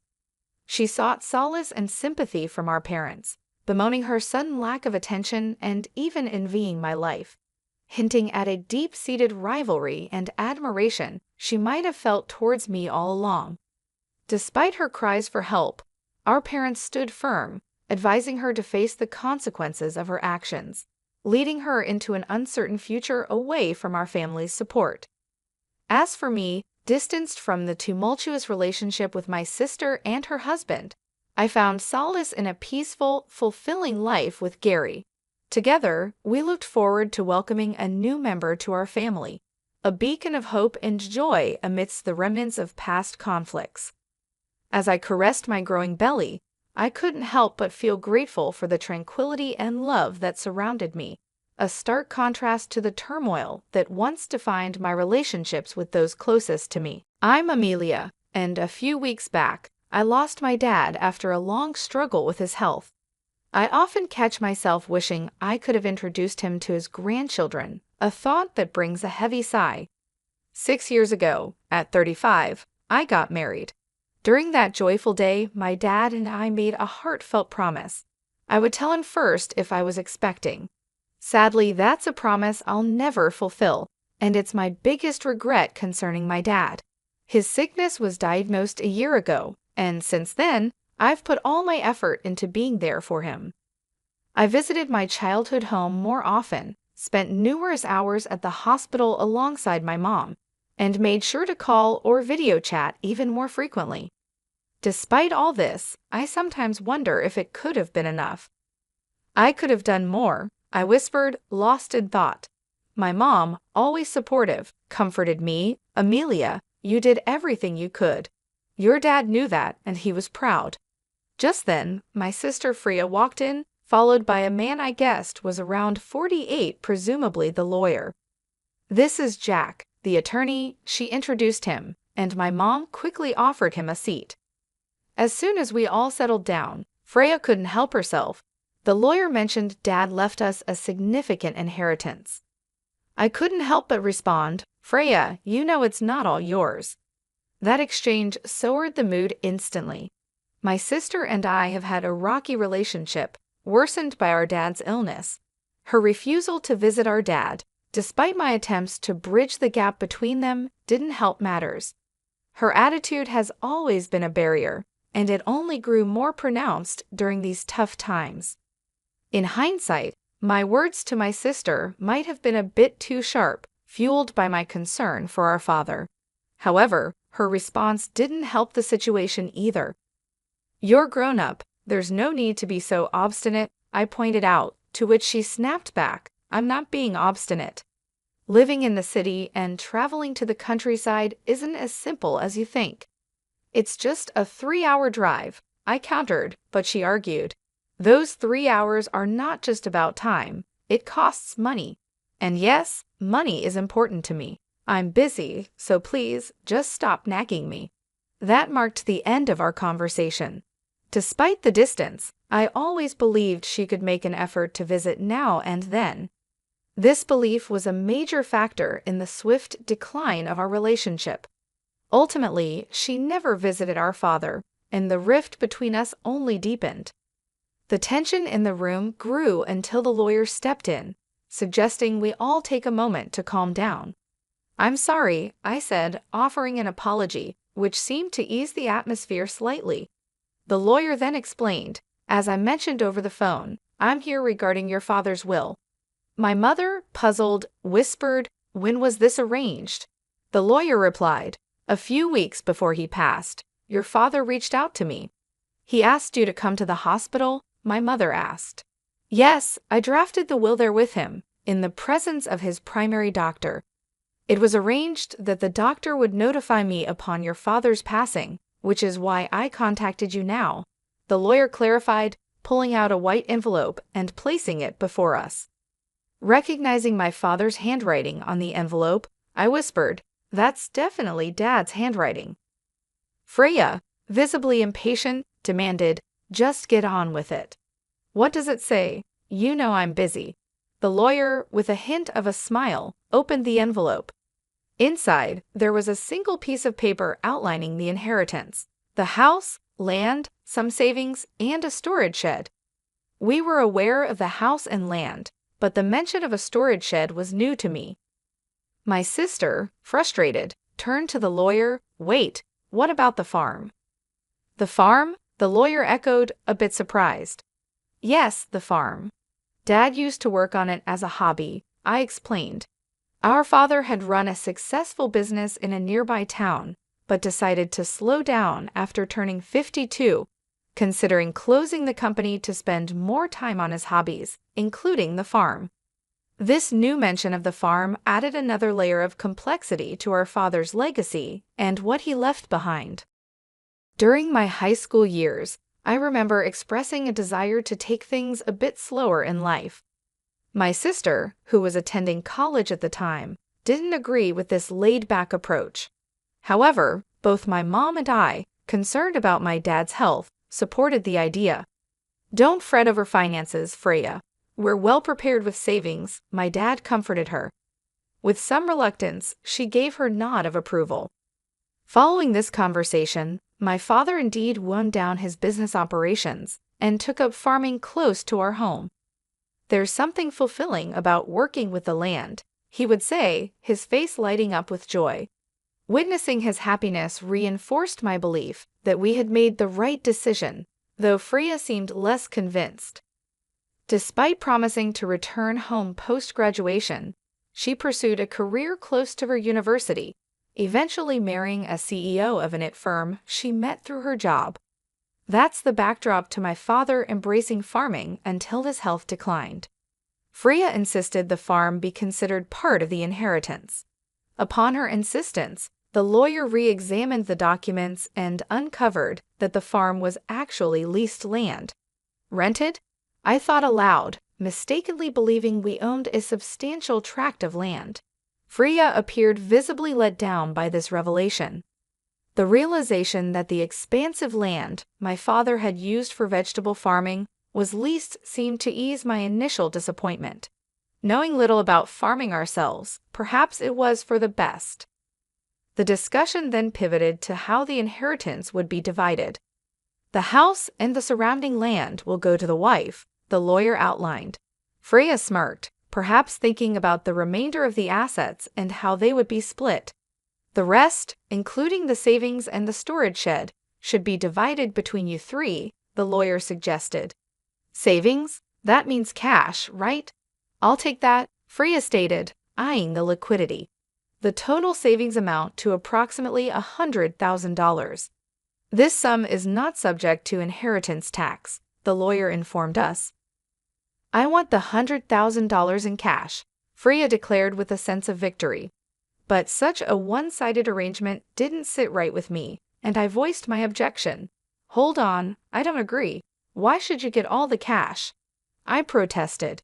"Because I'm the eldest," she argued, as if that settled it. "Fine, you can have the storage shed. What's that even worth anyway?"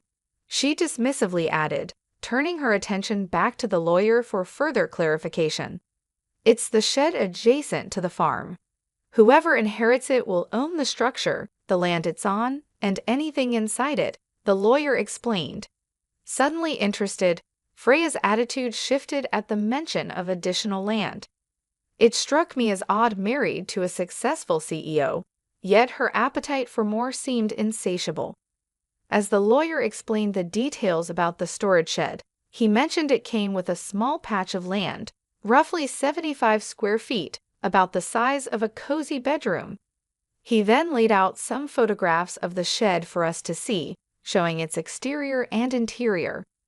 The shed looked quite neglected from the outside, and inside it housed only simple gardening tools like hoses, scissors, and shovels, nothing that caught the eye as particularly valuable. My sister made a face of distaste upon seeing the photos. "I don't want this," she declared, scrutinizing the images.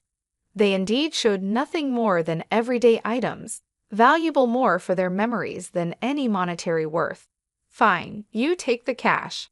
I want nothing to do with that rundown shed," she stated, clearly eager to distance herself from what she saw as an unworthy inheritance. "Hold on, that seems unfair," I protested, realizing the imbalance in the division. My sister had swiftly agreed to take the cash, knowing it was the more valuable asset, leaving me with what she saw as worthless. Her insistence made me feel cornered, especially when my mother mentioned, "As long as Freya doesn't voice any complaints later, I see no issue with this arrangement." "Complain? Why would I?" Freya quickly agreed to the division, content with securing the cash for herself, leaving me with the shed. I couldn't hide my dissatisfaction, but before I could argue further, Freya dismissed my concerns, accusing me of being overly sentimental. "You care more about our father than money, right?" she challenged, leaving me momentarily lost for words. Indeed, family should be valued over money, but her swift conclusion to the conversation left me feeling unsettled. In the end, my mother inherited the house and land. Freya happily took all of Dad's savings, and I was left with the neglected shed. After agreeing to the division, Freya even signed a document promising not to raise any disputes over how the inheritance was split, laughing confidently as she did so. I couldn't contain my frustration and later expressed my grievances to my mother. "Why didn't you support me?" I asked, feeling let down. My mother insisted she had helped, claiming her intervention had ensured I received the shed. "But I'm not pleased with just the shed," I argued, unable to see its value. "You might discover something unexpectedly wonderful if you give it a chance," my mom suggested optimistically. Despite my frustrations, her words sparked a faint glimmer of hope. Maybe there was more to the shed than met the eye, a thought that left me pondering as I tried to reconcile with the day's events. After receiving the key from the lawyer, I made my way to the shed situated beside the field, a serene 20-minute walk from our house along a rarely trodden rural path. The field, which my father had leased until his recent hospitalization, lay fallow, giving the surroundings an untouched, solemn atmosphere. Unlocking the shed, I was greeted by a thick layer of dust, a testament to its long neglect. "Wow, it's dusty," I remarked, the air heavy with the scent of disuse. Despite the initial disappointment, I held on to the hope that something of my father's keepsake perhaps might be hidden within. As I surveyed the interior, it quickly became apparent that the shed was exactly as it seemed, a simple, utilitarian space filled with the tools of farming. These items, while potentially holding sentimental value, didn't immediately stand out as particularly special. Maybe I should just take what's inside for now, I considered, my eyes scanning the dim, cluttered environment. That's when I sensed something peculiar about the shed's dimensions. It appeared smaller on the inside than it did from the outside, a discrepancy that puzzled me. Could it have been a trick of the light, or was my mind playing tricks on me? Stepping outside for a clearer perspective, I remained intrigued by the anomaly. Driven by curiosity, I decided to explore the shed's exterior, circling to its rear. There, hidden among a dense thicket of trees, I discovered a second door. "Wait, another entrance at the back?" I gasped. The interior wall of the shed had shown no signs of this door. From the inside, it seemed as if there was only one way in or out. This realization hinted at a concealed space, accessible only from this mysterious rear entry. A surge of excitement washed over me. Could this be one of Dad's secrets? He had a penchant for surprises, delighting in the unexpected joys they brought, much like the surprises he planned for my birthdays. Memories of those times brought tears to my eyes as I re-entered the shed, determined to find the key to this hidden door. Sure enough, after a thorough search, I found 3 keys ingeniously hidden within the handle of a shovel. Rushing to the rear door with a hopeful heart, I inserted one of the keys, and with a satisfying click, the door swung open. Inside this cramped, secluded space stood a large safe, solitary and imposing. "Is this from Dad's company?" I wondered aloud, the presence of the safe sparking a whirlwind of questions. What secrets did it hold? Was this my father's way of leaving a final, tangible piece of himself behind? The discovery hinted at layers of my father's life that I had yet to uncover, a personal treasure hunt he had laid out for me to embark upon. I instantly recognized the safe as the one that used to sit in the corner of my father's office, a sight I remembered from my childhood. Embracing it, I was washed over by nostalgia. This safe was a tangible connection to my father, making the inheritance all the more meaningful. Yet, knowing my dad, This discovery felt like just the beginning of his final surprises for me. "There's got to be more," I whispered to myself as I used the second key to unlock the safe. The door creaked open, revealing contents that left me utterly amazed, an unexpected legacy. Realizing the importance of sharing this discovery, I quickly secured the safe and went to inform my mother.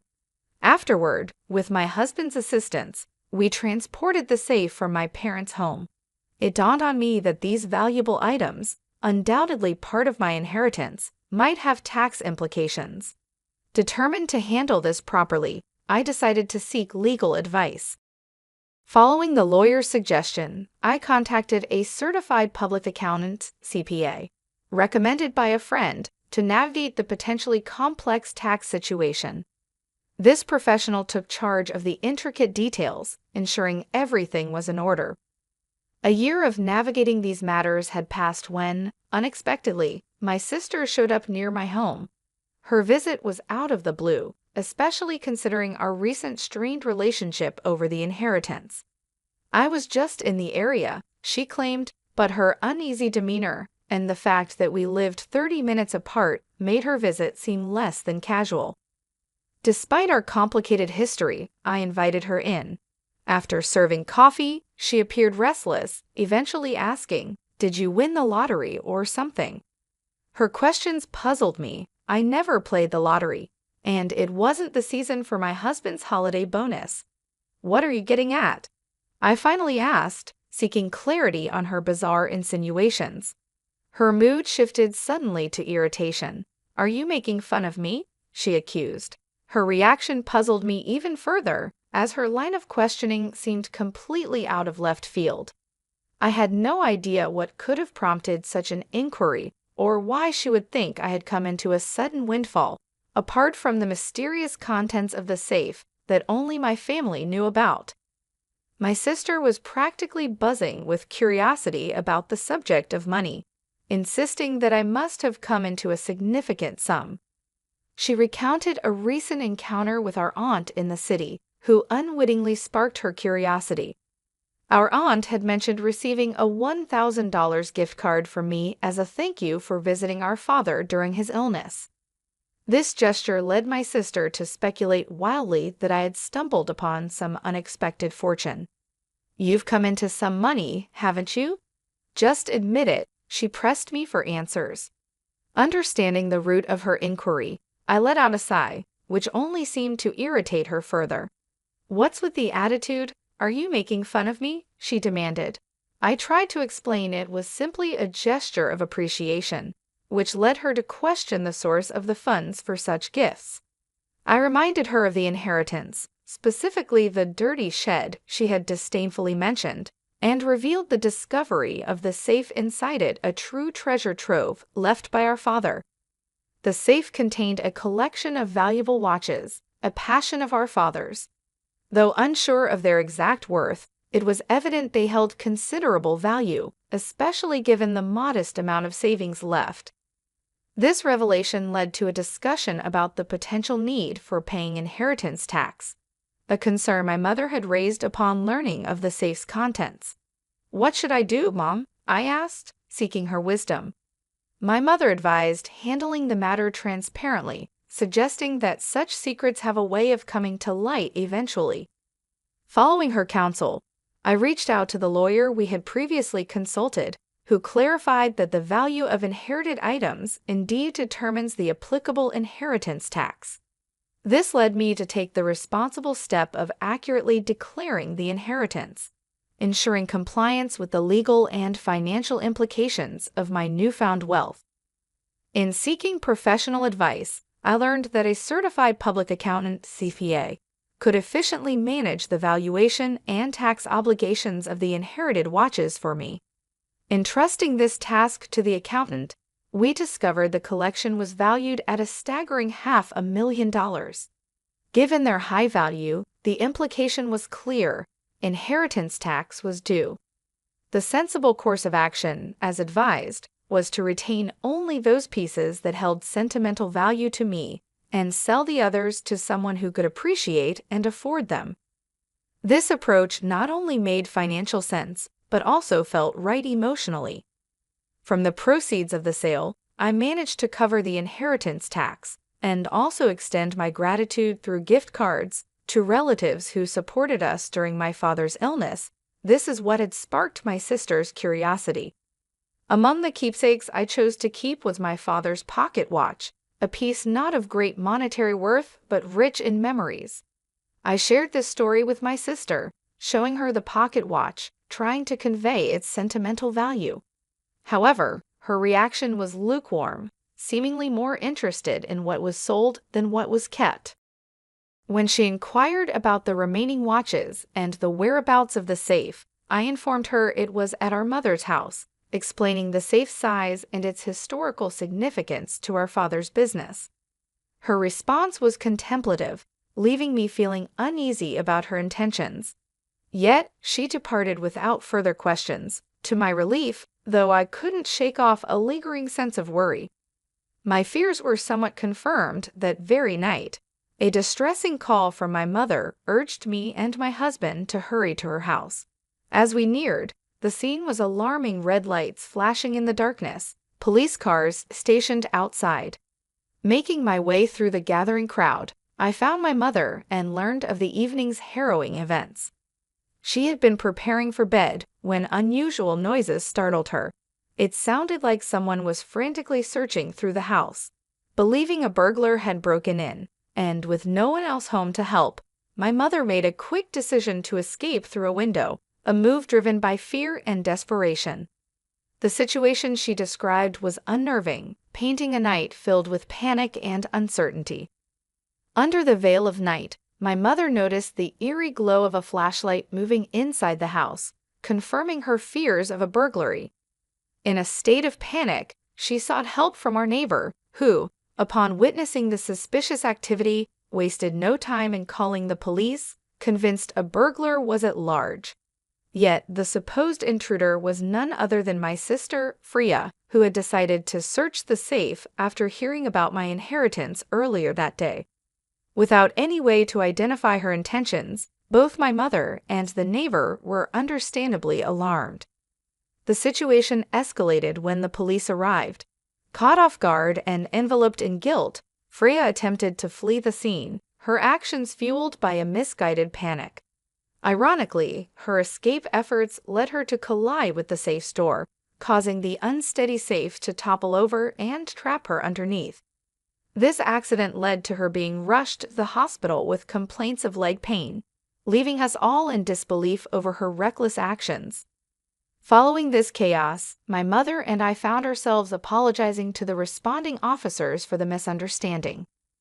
I also felt compelled to inform Freya's husband about the incident, only to discover from him that Freya had been harboring a significant amount of debt due to her extravagant spending on luxury items. Their recent argument had culminated in her storming out, determined to borrow from Mom to settle her financial woes, unbeknownst to us that she had already depleted her inheritance in an attempt to cover her debts. Freya's husband, already on edge from discovering the extent of her financial mismanagement, declared his intention to divorce her upon learning of her latest escapade. This revelation shed light on Freya's desperate actions that night, which had led to a tumultuous scene at the hospital where her husband broached the subject of divorce. The entire ordeal unfolded into a dramatic clash, underscoring the profound consequences of Freya's actions and the turmoil they had wrought upon our family. Freya was adamant, insisting, "I'm not getting a divorce, absolutely not." Yet the reality of her situation became undeniable when her husband presented the divorce papers. Faced with the stark evidence of their fractured relationship, she found herself with no option but to sign them. Now, confined to her hospital bed with a mixture of shock and resignation, she's turning the pages of a part-time job magazine, evidently scheming on ways to tackle her debt through newfound employment. This turn of events, while unfortunate, offered a glimmer of hope that she might finally take responsibility for her actions. In the wake of these tumultuous events, I made a significant decision myself to return to my childhood home. The chaos had certainly stirred a deep concern for my mother's well-being in me, but another, happier reason spurred my decision I discovered I was expecting. After much discussion, my husband and I agreed that moving back would be best, allowing us to lean on my mother's support with our growing family. Though I regret that my father couldn't be part of this joyous news, I find comfort in believing he would have shared in our happiness. As I navigate this new chapter, the anticipation of welcoming a healthy child fills me with a sense of peace and forward-looking optimism, despite the recent family strife. My name is Emma, and I'm a 20-year-old university student living in New York. I grew up in a family that went through its share of changes. My parents got divorced when I was 14, and I've lived with my mom ever since. Things got even tougher last year when my dad, who I was very close to, passed away from cancer. He left me a significant amount of money in his will, but I could only access it when I turned 20. This year, I reached that milestone, and not long after, something pretty unbelievable happened. One afternoon, my stepdad, Justin, who is in his mid-30s and has been married to my mom for the last 6 years, asked to talk to me. Our relationship has always been a bit strained. I try to keep things peaceful, but he's not always been the kindest to me. He started the conversation with a heavy topic. He suggested that I give the money my dad left me to my stepbrother, Michael, to help with his college expenses. According to Justin, Michael needed the money more for his education, and it seemed only fair to him that I help out. I was taken aback by his request. The idea of giving away the money my dad left for me felt wrong. I tried to explain to Justin that this inheritance was something my dad intended for me, and it felt important to keep it for my future. But Justin didn't see my point of view. He insisted that I didn't need the money and that Michael's needs were greater. Despite his pressure, I stood my ground. I calmly explained to Justin that saying no wasn't about disrespect. It was about honoring my dad's wishes and maintaining personal boundaries. Justin got quite upset at my refusal and tried to intimidate me, but I remained firm in my decision. It was a challenging conversation, but it was important for me to speak up for what I felt was right. I stood firm, making it clear that if Justin was upset by my refusal, he might want to reconsider his approach. Justin, remember, you're part of this household too, so let's try to keep things respectful, I suggested. But it seemed like a peaceful resolution wasn't in the cards. I ended the conversation there, leaving before he had the chance to respond. Justin's reaction wasn't a shock to me. Given his past behavior, I had a hunch he might try to claim the inheritance money for himself at some point. You might wonder about my mom's role in all of this. Well, that's a complex issue. My mom, for reasons I can't fully understand, always seems to overlook Justin's negative traits. She's deeply in love with him, almost to the point of blindness, and I didn't want to shatter her perception by constantly clashing with Justin. So I've tried to maintain peace for her sake. It's odd, considering I'm one of the youngest in the house, yet often I find myself having to be the most responsible. At the time of this ordeal, my mom, Mary, was out of town, which is why she wasn't around to intervene. Had she been there, she would have been livid. Justin knew he had a window of opportunity with her away, underestimating my resolve in the process. As I walked away from our heated discussion, Justin followed, berating me and labeling me a terrible sister for not wanting to hand over the inheritance to Michael. But it wasn't about not wanting to help, it was about the principle of the matter. Justin and Michael, unfortunately, seemed to follow the like father, like son trope, acting more like schemers from a cartoon than family members. Their antics could remind someone of the characters Pinky and the Brain, with their roles in this scenario up for debate. As I tried to leave the argument behind, Justin wasn't done. He insisted I listen and comply with his demands, bringing Michael into the conversation to reinforce his point. Michael sleepily joined in, confused about the details until Justin prompted him about the important reason behind their demand for the money, a supposed business venture that suddenly became about Michael's university tuition. Their story was inconsistent, with Justin scrambling to justify their claim to my inheritance, first mentioning a business, then switching to tuition. It was clear their motives were murky at best, relying on manipulation rather than any real need or right to the money my dad left me. "I just woke up, so I'm a bit foggy," Michael mumbled, trying to piece together his story. "Right, the university. I've been thinking about going, and I need the money for that. So yeah, I need it." His attempt to claim the inheritance for his education was unconvincing at best. I couldn't help but respond with a firm no, prompting a flurry of protests from both him and Justin. "Why not, Emma? He's clear about what he wants," Justin pressed, insisting the matter was non-negotiable and that they were entitled to the money. "We'll just have to see about that," I replied, the air growing thick with tension. Justin's antics were usually limited to harmless pranks, but this new scheme to manipulate me out of my inheritance marked a departure into outright selfishness and immaturity. I decided to hold off on telling my mom for the time being, preferring to handle the situation on my own, especially after uncovering more about their dubious intentions. "Emma, stop being childish. It's time to act like an adult and do what's right," Justin lectured, suggesting that the adult thing to do was to hand over my inheritance. His logic was baffling. "And what, Justin? The right thing is to give away my inheritance on your say-so?" I countered. His plea to keep this from my mom raised my suspicions further. Why shouldn't I tell her? She has every right to know what's happening in her own house. Justin's desperation not to involve my mom, paired with his uncharacteristically stern tone, only fueled my resolve. Something was definitely amiss, particularly with the so-called business venture Michael had mentioned earlier. It was clear they underestimated my awareness of their tactics, and Justin's vehement opposition to me sharing anything with my mom was a red flag.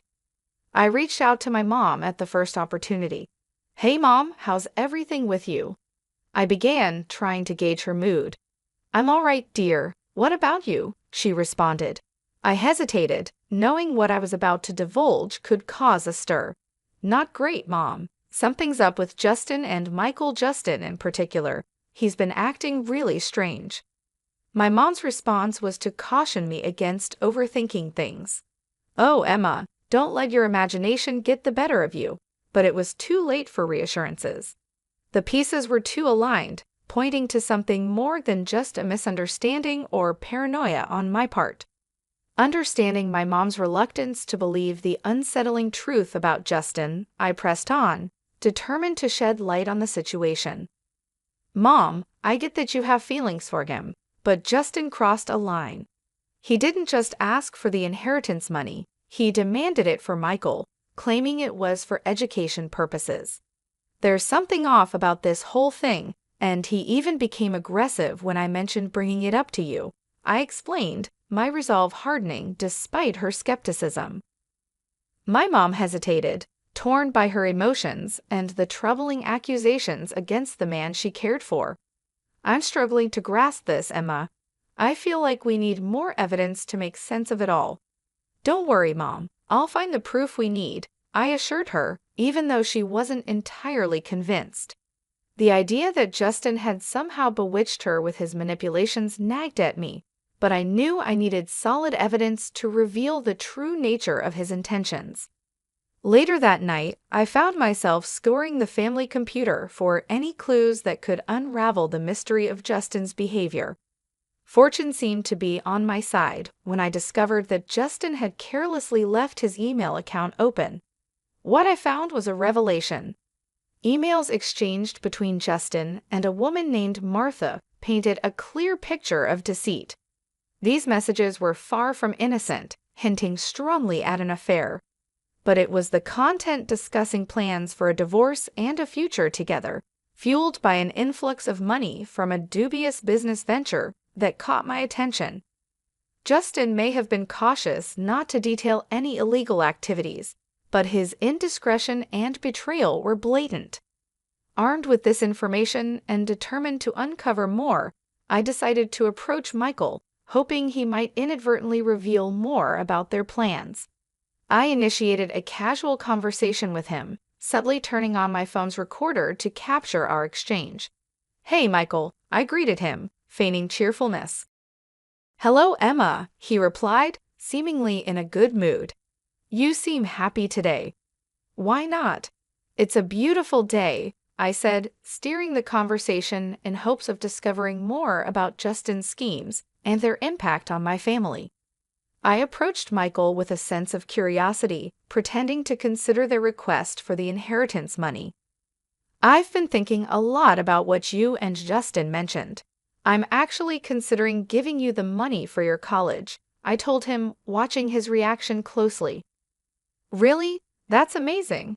I'll let him know right away," Michael said, his excitement palpable. "Hold on, not so quickly. Before anything happens, I need to confirm something. This money is specifically for your college tuition, correct?" I pressed on, trying to gauge his sincerity. "Yes, of course, for my college tuition," Michael stuttered a bit, perhaps caught off guard by my questioning. "And you're sure about this? What about Martha? Is she serious about it too?" I prodded, dropping the name I had discovered in Justin's emails. "Martha? Who's Martha?" Michael faltered, a clear sign of confusion crossing his face. "Oh, she's a student advisor at the college," he quickly covered up, but it was too late. Unbeknownst to us, Justin had silently entered the room, and his presence was intimidating. "I don't appreciate you questioning my son like this," he interjected, his tone stern. "I was merely inquiring about the intended use of my inheritance. After all, if I'm considering giving it away, I'd like to know it's for a good reason," I explained, trying to maintain my composure. Justin's retort was sharp. "Once you give money away, it's no longer yours to worry about. It's not your business anymore." The audacity of his statement took me aback, especially considering his next threat. "You're not just thinking about giving us the money. You will give it to us, or you'll find yourself out of this house." Michael looked as shocked as I felt by his father's escalation. "Dad, this isn't what we agreed on," he began, only to be cut off by Justin asserting his authority in a domineering tone, threatening my place in the home if I didn't comply with his demands. Choosing silence as my response, I retreated to my room, all the while recording the entire confrontation. Justin was unaware that his true colors were being captured for posterity. Once safe in my room, I began compiling all the evidence I had against him. It felt like I was a detective in one of those crime shows, piecing together the puzzle.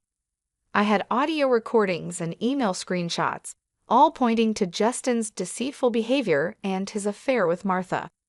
Feeling the weight of my findings, I decided it was time to bring my mom into the loop. "Hello, Mom," I started, my voice laced with urgency. "Hey, sweetheart, how are you?" she responded, unaware of the storm brewing. "Mom, are you sitting down? I have something important to tell you, and it's not easy," I said, preparing her for the revelations that were to come. Breaking the news to my mom was tough. I started by telling her about the unsettling discoveries I had made. Initially, she found it hard to believe, but when I played the audio recording of my conversation with Justin, her denial began to fade, replaced by a mixture of shock and heartbreak. "Why would you do such things? Why be so cruel?" she questioned, her voice breaking with every word. "It's hard to say, but we're dealing with someone who doesn't have our best interests at heart," I replied gently, trying to be as supportive as I could despite the harsh reality. "I hate to say it, but he's not the person we thought he was." Hearing the truth straight from the recording was a turning point for her. "This is unacceptable." "I can't believe I wasn't here to protect you from them," she said, determination taking over her initial shock. "Stay put.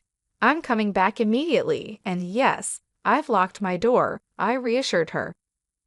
My mom's protective instincts kicked in full force. She was ready to confront Justin and ensure he regretted his actions. "He's going to realize he picked the wrong family to mess with," she said, a fierce resolve in her voice. When she arrived, it was a moment filled with mixed emotions. We hugged tightly, sharing tears over the betrayal and the tough decisions that lay ahead. Yet there was also a sense of relief and unity. Together, we spent hours devising a plan, ready to face the ordeal as a team. In the days that followed, Justin was perplexed by my mom's unexpected return and her cold demeanor towards him. He tried to play it off with a veneer of cheerfulness, likely hoping to charm his way out of any suspicions. But my mom was unmoved. She saw right through his act and was gearing up to take decisive action. Concerned about the true nature of Justin's business and the potential misuse of the inheritance, my mom decided it was time to bring in professional help. She hired a private investigator to dig deeper into Justin's activities and the mysterious emails. The thought of him planning to misuse the money for unethical purposes infuriated her further, and she was adamant about protecting us from his deceit. The private investigator's findings confirmed our worst fears and shed new light on Justin's scheming. My mom briefed me on the details, and together, we prepared for the next steps.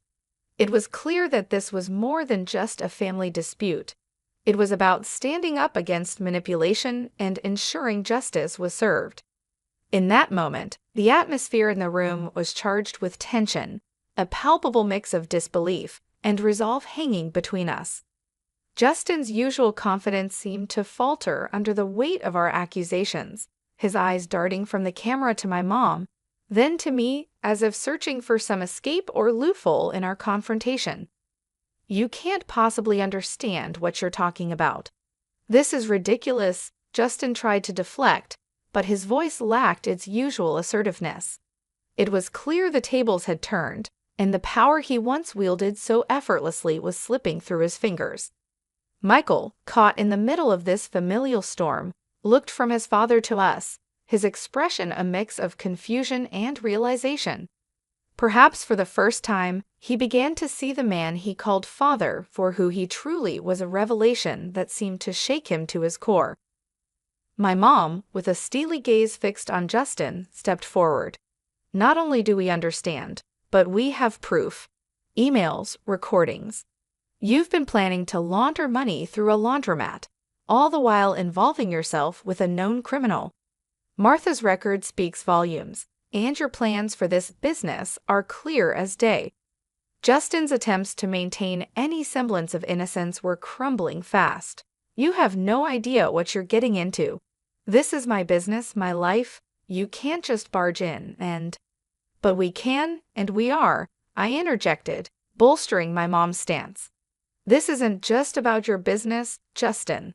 This is about our lives, our safety. You've brought danger and illegality into our home, and we won't stand by and watch you destroy everything for your selfish gains." The evidence was indisputable. The audio recordings of Justin's and Michael's conversations, the emails outlining their plans, and now their caught-in-the-act admissions made it impossible for Justin to deny any longer. The camera in my hands, still rolling, captured every word, every denial, and every excuse, ensuring there was no way out for him. "You think you're clever, recording this, gathering evidence?" Justin sneered, his composure cracking further. "You may think you've won, but—" "We don't think we've won, Justin. We know we have," my mom cut him off, her voice firm and unwavering. "What you've done is not only morally reprehensible but illegal. You've endangered this family, exploited my trust, and now you're going to face the consequences of your actions." As the confrontation reached its climax, Michael finally spoke up, his voice barely above a whisper. "Dad, how could you?" It was a question loaded with betrayal and disillusionment, aimed at the man he had looked up to. The room fell silent for a moment, the gravity of the situation settling in. Justin, now devoid of his usual bravado, seemed to shrink before us. It was clear the game was over. My mom's next steps were clear legal action, separation, and ensuring the safety and security of our family. As we left Justin to contemplate the ruin of his own making, my mom, and I knew the road ahead would be difficult. But with the truth on our side and the evidence in hand, we were ready to face whatever came next, together. The veil had indeed been lifted, and in its place, a newfound strength and unity emerged between us, ready to rebuild and move forward from the shadows of deceit. I'm clueless about what you're hinting at. Why don't we call Martha? Maybe she can shed some light on this, huh? Justin tried to deflect, with a tone that barely masked his panic. You two think you've got it all figured out. Martha is just a friend, he added, but the confidence he attempted to project was waning rapidly. The compromising pictures we found tell a different story, I countered, my voice steady despite the tumult of emotions inside me. And seriously, who uses email for affairs these days? It's absurdly reckless. Justin, now visibly flustered, shot back, you went through my personal stuff. That's outrageous.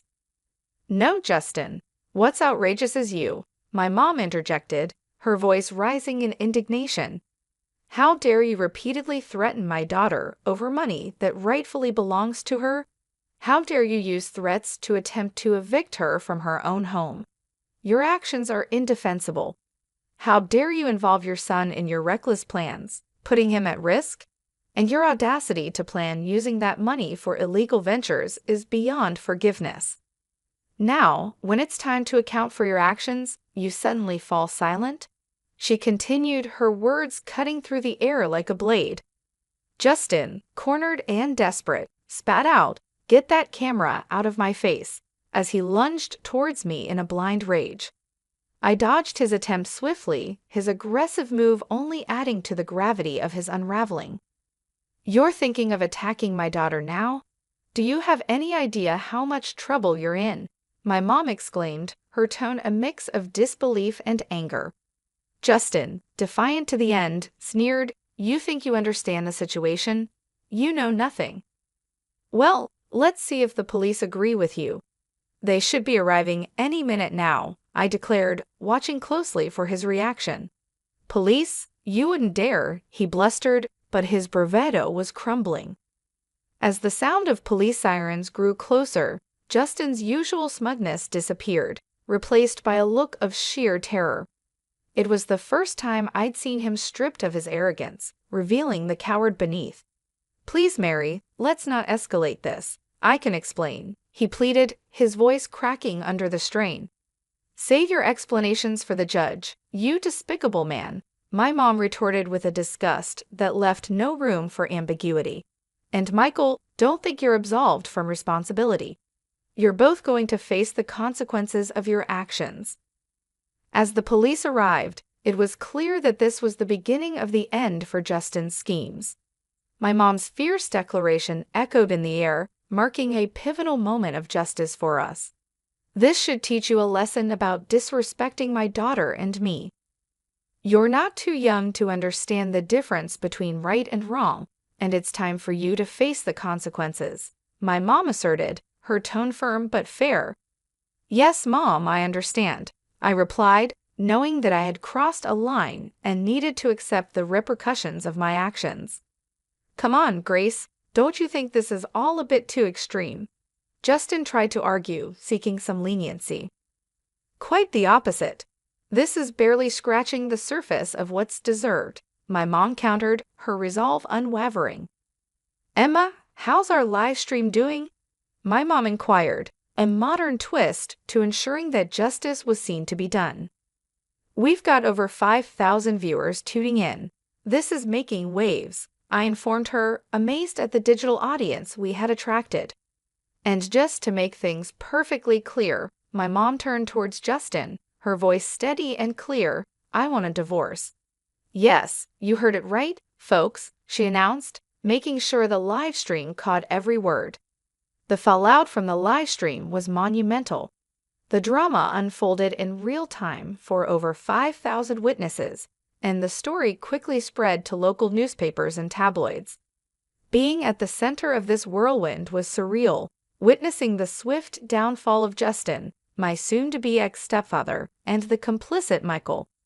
The satisfaction of seeing justice served was palpable. Justin's world unraveled as he lost his job, friends, and even the support of some family members who chose to distance themselves. Facing serious charges, Justin's future hung in the balance, with the potential of spending up to 22 years behind bars if the court found him guilty. Meanwhile, Martha, his partner in crime, was also discovered by the police after attempting to lay low during the scandal. She too faced similar charges, her future uncertain. Through the turmoil, my mom and I found strength in each other. Our bond deepened as we navigated through the chaos, coming out stronger on the other side. Weekends were now our time to unwind on the patio, drinks in hand, reflecting on the absurdity and malevolence of Justin's actions. It was a period of healing and reaffirmation for us both. Good riddance, we toast, a shared sentiment of relief and closure. Good riddance, indeed. The weight of my dad's funeral ring felt heavy on my right hand as I watched the last guests leave our family mansion. My name is Patricia, and at 29, I never thought I'd be standing here, surrounded by empty champagne glasses and fake sympathy. Darling, you should fix your makeup. Your mascara is smudging. Emma's voice broke into my thoughts. It sounded soft but sharp. My stepmother stood there in her perfectly fitted black dress, not a single hair out of place, even after a long day of pretending to be sad. I'm fine, I said, turning away from her fake concern. The mansion felt strange now, colder and lonelier, without Dad's loud, warm laughter filling the halls. As you wish. She touched my shoulder, her diamond rings shining under the lights. We need to go over the estate tomorrow.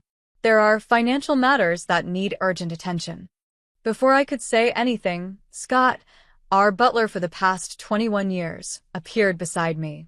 Miss Patricia, may I speak with you in private?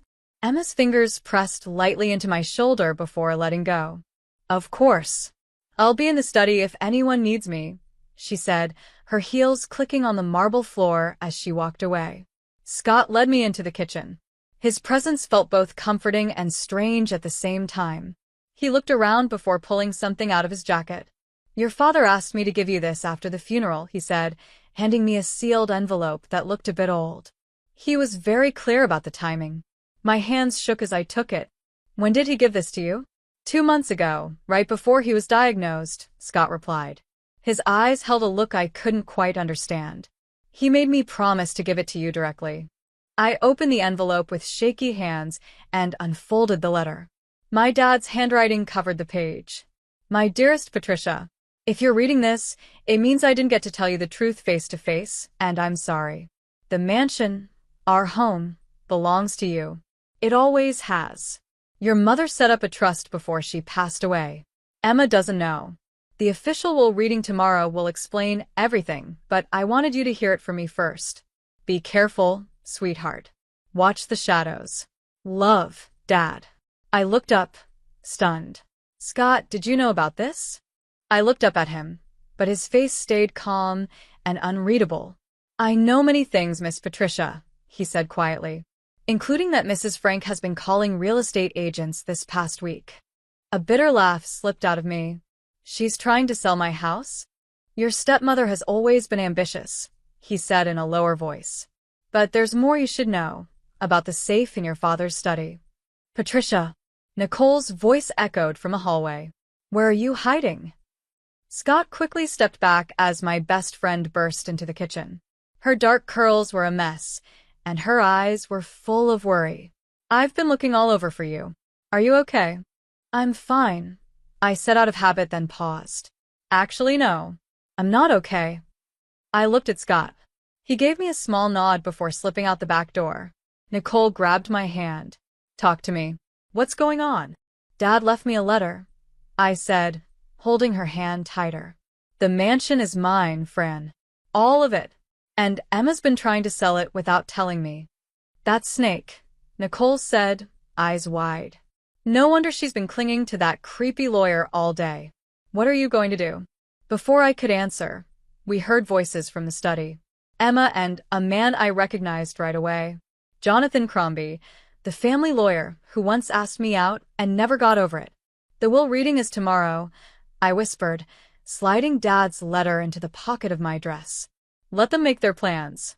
Tomorrow, they'll find out the house they're trying to sell isn't even theirs. Nicole squeezed my arm. Want me to stay the night? I shook my head and stood tall. No. I need to do this by myself. But first, I looked toward the study. I think it's time to see what's in Dad's safe. Be careful, Patricia, Nicole warned. Oh, I will be. I smoothed out my black dress, and Dad's ring sparkled in the light. I'm not the one who should be afraid of losing everything. As I walked toward the study, my heels echoed on the marble floor, the same one my mom had picked out 31 years ago. Something inside me had changed. The sadness was still there, sharp and painful. But now it had company, strength, anger, and a deep need to protect what was mine. Let Emma play her little tricks. Tomorrow, she'd finally learn whose house she was standing in. Your dad always said this place had more secrets than a church confessional, Nicole whispered as we slipped into the study after midnight. The leather books and thick curtains cast strange shadows in the light from our phones. Help me move this painting, I said, reaching for the huge picture that had always hung behind Dad's desk. My hands shook a little as we lifted it. Behind it was the wall safe. I'd only seen it a few times in my life. Do you know the code? Nicole asked. I smiled as I remembered what Dad had told me years ago. My birthday, Mom's birthday, and the day they first met. I turned the dial on the safe, using those dates. With a soft click, it opened. Inside, there were folders and documents stacked neatly, but one thing caught my attention. A USB drive labeled insurance and a thick envelope with my name on it. Look at this, I said, pulling out a bundle of photos. They showed Emma at different cafes and restaurants, meeting with various men. The dates on the back went back 6 years, back when Dad was still alive. Nicole leaned over my shoulder. Is that Jonathan? Your father's lawyer?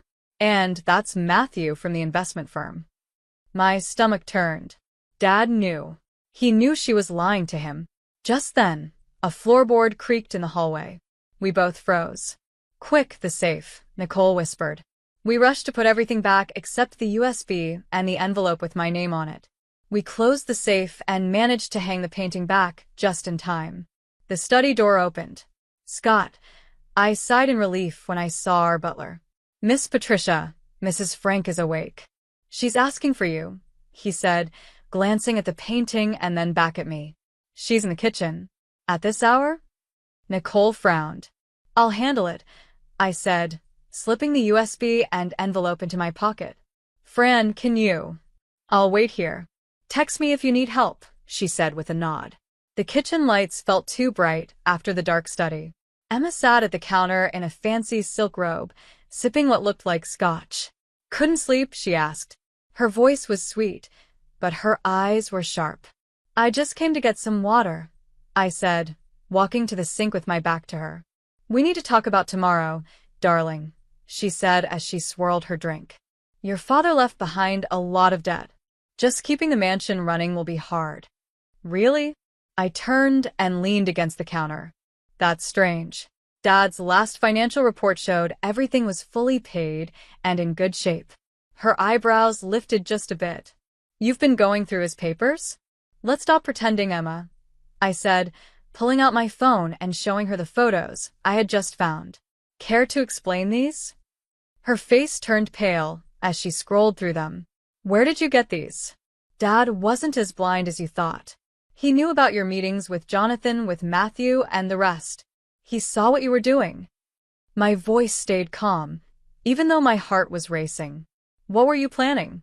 To sell the mansion right after the will was read. You don't understand anything, she snapped, standing up. Her robe swished as she moved. Your father was sick long before the doctors found it. He was making terrible choices. You mean choices that didn't benefit you? I said quietly. I stepped closer. Did you really think you'd get away with it? She let out a cold, bitter laugh. Get away with what? Being a caring wife. Trying to protect the family's future? You're just a child pretending to be an adult. A child who owns this house, I said.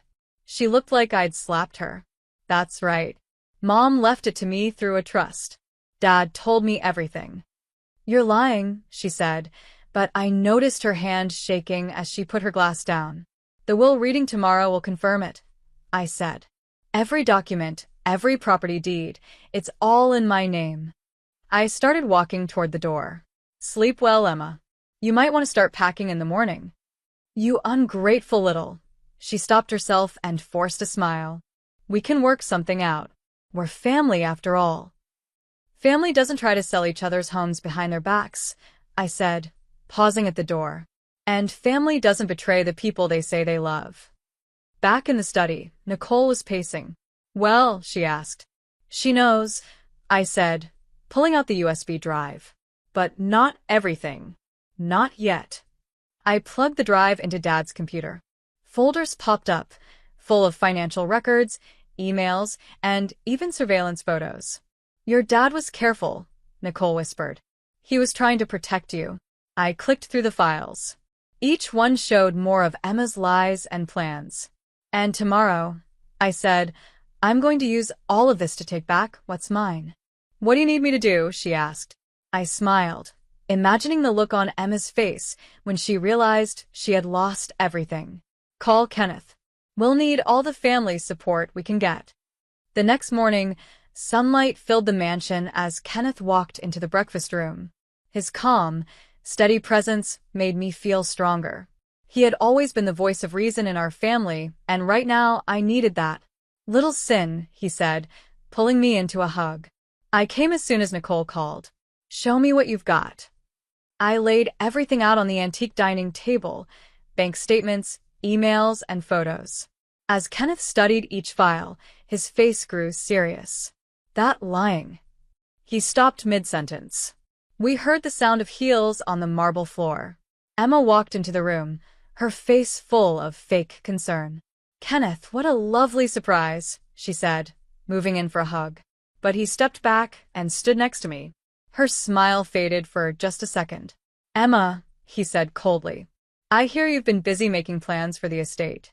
Someone has to handle the serious matters, she replied, sitting down across from us. Patricia, about last night, I spoke with Jonathan. He agrees we need to go over the debts right away. What debts? Kenneth asked sharply. The mortgage, renovation loans. Emma waved her hand like it was nothing. Your uncle made some poor financial choices in his last months. I pulled out my dad's last bank statement. You mean these loans? The ones you took out in his name while he was heavily medicated? Emma's face turned pale. I don't know what you're trying to say, she whispered. Stop lying, I said, dropping copies of loan documents on the table. These signatures don't even match Dad's handwriting. Did you really think he wouldn't notice? That he wouldn't protect himself and me? I did all of it for this family, Emma said, her voice shaking. Your father was losing control, making bad choices. Someone had to step in. By faking his signature? I asked. By secretly meeting his lawyer to sell the house behind my back. I leaned closer. Yes, my house. My mom's trust made sure it would always be mine. Just then, the door opened again. Jonathan walked in, wearing an expensive suit. He froze when he saw Kenneth. Am I interrupting something? He asked, looking unsure. Perfect timing, Kenneth said, standing up. Want to explain why you've been helping Emma sell property that doesn't belong to her? I don't know what you mean, Jonathan stammered. Mrs. Frank just asked for some basic estate planning advice. Save it, I said, pulling out my phone. I played a recording of one of their cafe meetings. Their voices filled the room, talking about property prices and possible buyers. You recorded us? Emma's voice was shaking with anger. Dad did, I said, stopping the recording. He knew everything, Emma, every meeting, every fake document, every lie. This is nonsense, Jonathan said, adjusting his tie. Those recordings won't hold up in court. But the accounting report will, Kenneth said, placing another folder on the table. And so will the doctor's statements about your dad's mental condition when those loans were made. Want to guess how this looks for both of you? Emma suddenly stood up, her chair screeching. You ungrateful little. After everything I've done for you. Done for me. I laughed. You mean stealing my inheritance? Trying to sell my home? Using my dad's illness to take money for yourself? You don't understand what it takes to keep all this running, she shouted, waving her hand around the room. Your mother's trust isn't enough to even keep the lights on. Someone had to think about the future. You mean your future? I said, slowly standing. Well, here's something to think about. You have 26 hours to pack your things and leave. After that, I'm calling the police. You can't do this to me, she said, her voice shaky, almost begging. Actually, she can, Kenneth said firmly, placing a hand on my shoulder. The will reading this afternoon will confirm everything. But make no mistake, Emma, you've already lost. The only thing left is how much self-respect you'll have when you walk out of here. Jonathan cleared his throat. Maybe we should talk about this privately? There's nothing left to talk about, I said. I looked straight at him. You might want to contact the Bar Association before I do. I hear they don't like lawyers who help fake documents. Jonathan turned pale and slowly backed toward the door. Emma watched him leave, her carefully built world falling apart. 26 hours, I repeated. And, Emma, don't try to take anything that doesn't belong to you. Scott has a full list of everything in this house. She opened her mouth to speak, but Kenneth cut in. If I were you, I'd stop talking. You don't want us digging deeper into those offshore accounts, do you? She flinched at the mention of the accounts, something I hadn't even known about. Without another word, she turned and rushed out of the room. You think she'll leave quietly? I asked Kenneth. Not a chance, he said, giving my shoulder a squeeze. But don't worry. We're ready for whatever she tries. Looking at all the evidence spread across the table, I realized this wasn't the end. It was only the beginning. The real fight was still ahead. Later, the family gathered in the large parlor for the will reading. The air was so tense, you could feel it. I sat between Kenneth and Nicole, watching Emma sit across the room with Jonathan standing close by. She had changed into a plain black dress, playing the role of the grieving widow perfectly. Before we begin, the senior lawyer from Dad's firm said, I should mention that Andrew made a few unusual requests for this will reading. Emma's fake smile slipped slightly. Unusual how? He asked for a video to be played first. The lawyer nodded to his assistant, who set up a laptop and projector. My father's face appeared on the wall, healthy and full of life like he had been 7 months ago. The room went silent. If you're watching this, Dad began, I'm no longer here to defend my choices, but I can explain them. He shifted in his seat. Emma, you're probably wondering why I let you believe you would inherit everything. The truth is, I needed to see how far you would go. Emma's face turned pale as Dad continued. The hidden cameras, the secret recordings, the fake documents, I know about all of it. Every plan, every lie, every time you try to steal what belongs to my daughter. People gasped. Someone whispered, Oh my God, Patricia. Dad's voice softened. I'm sorry I didn't tell you sooner, sweetheart. But I needed proof. Proof that's now in the hands of my lawyers, the police, and the FBI. Emma jumped to her feet. This is crazy. He was sick. He didn't know what he was saying. Sit down, Kenneth said firmly. You'll want to hear the rest. On screen, Dad held up a USB drive, the same one I had found. Everything is here, he said. The offshore accounts, the money stolen from my company, and the fake legal documents created with Jonathan Crombie. Jonathan stumbled back, his face pale. I never. Save it, Nicole said sharply. We have the recordings, Dad continued in the video. And the estate, including the mansion, was never mine to give away. It belongs to Patricia through her mother's trust. Emma, you found out about that and tried to secretly sell it before this day. The video paused, and the lawyer stood up. There's more, he said. But first, I must tell everyone that the FBI is now carrying out search warrants at several places, including Mr. Crombie's office and Mrs. Frank's private home. You can't do this to me, Emma shouted, completely losing control. I built this family. I kept things going while he was dying. You mean while you were stealing from him? I said, standing tall. While you were faking his signature and planning to sell my house? You ungrateful little. Emma started to scream and lunged at me, but Kenneth quickly grabbed her arm. Don't make this worse for yourself, he warned calmly. The lawyer cleared his throat. Shall we continue with the video? Dad's face came back on the screen. His eyes were serious and full of sadness. Emma, I once loved you. I believed in you. But you chose money over family, power over loyalty. The evidence has already been sent to the right people. By the time you see this, your bank accounts will be frozen. No, Emma whispered, falling into a chair. No.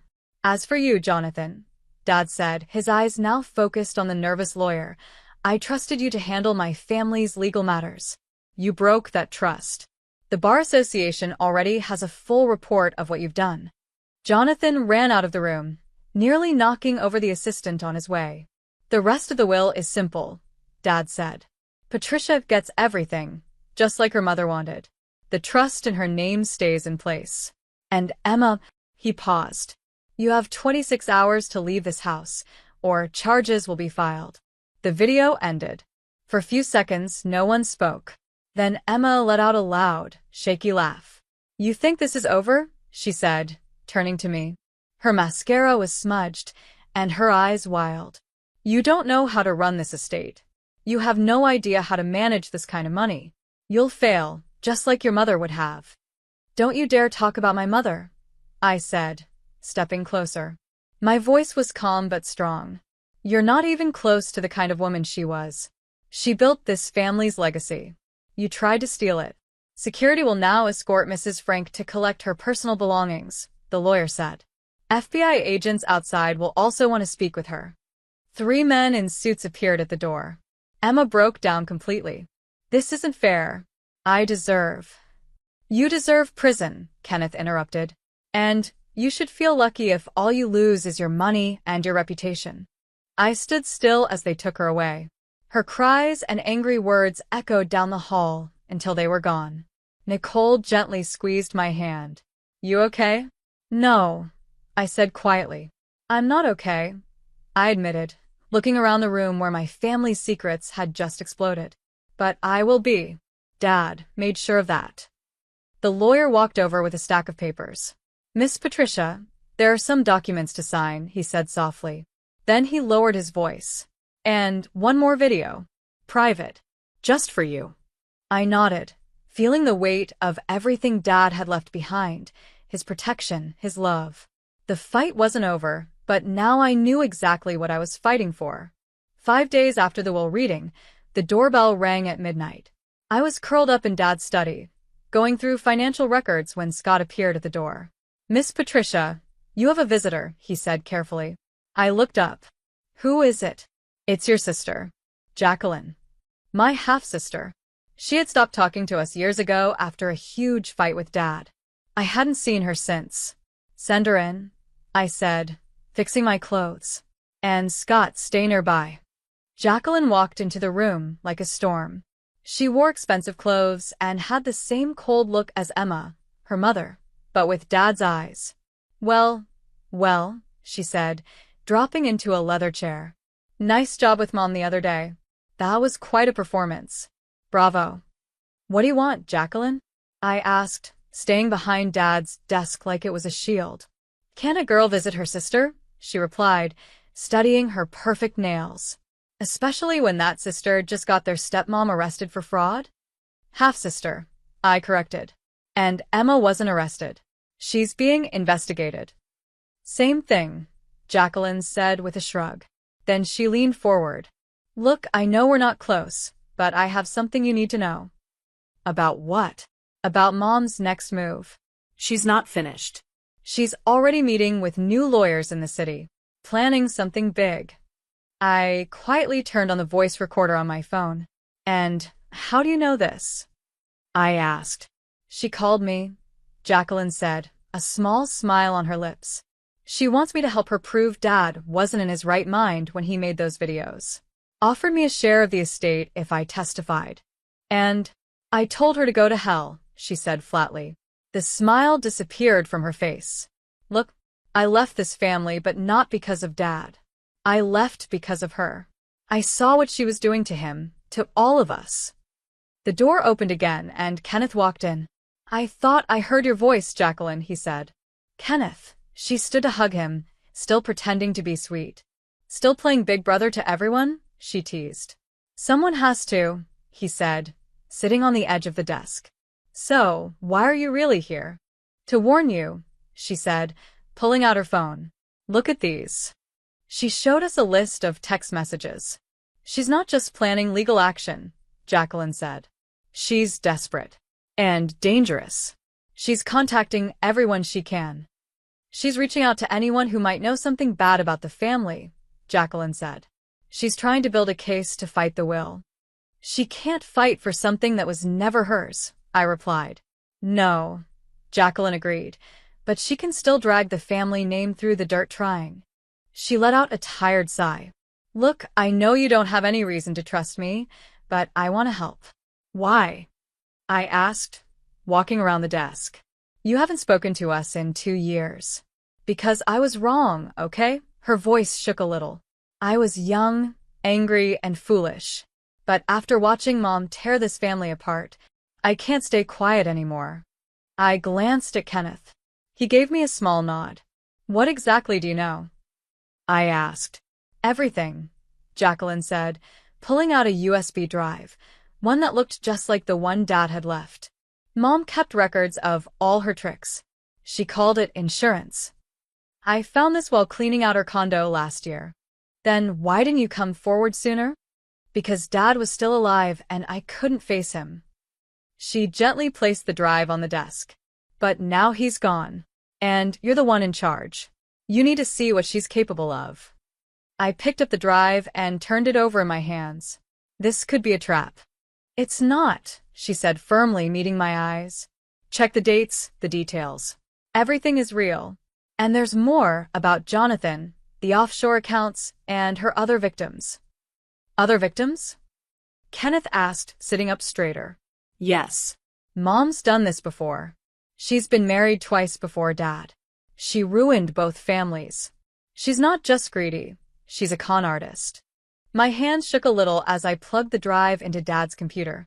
Files began to appear on the screen, photos, documents, and bank records going back 16 years. Wow, Kenneth muttered, scrolling through the files. She's been doing this for a long time. And now she's desperate, Jacqueline added.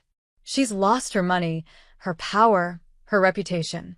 People like her don't just walk away quietly. What do you think we should do?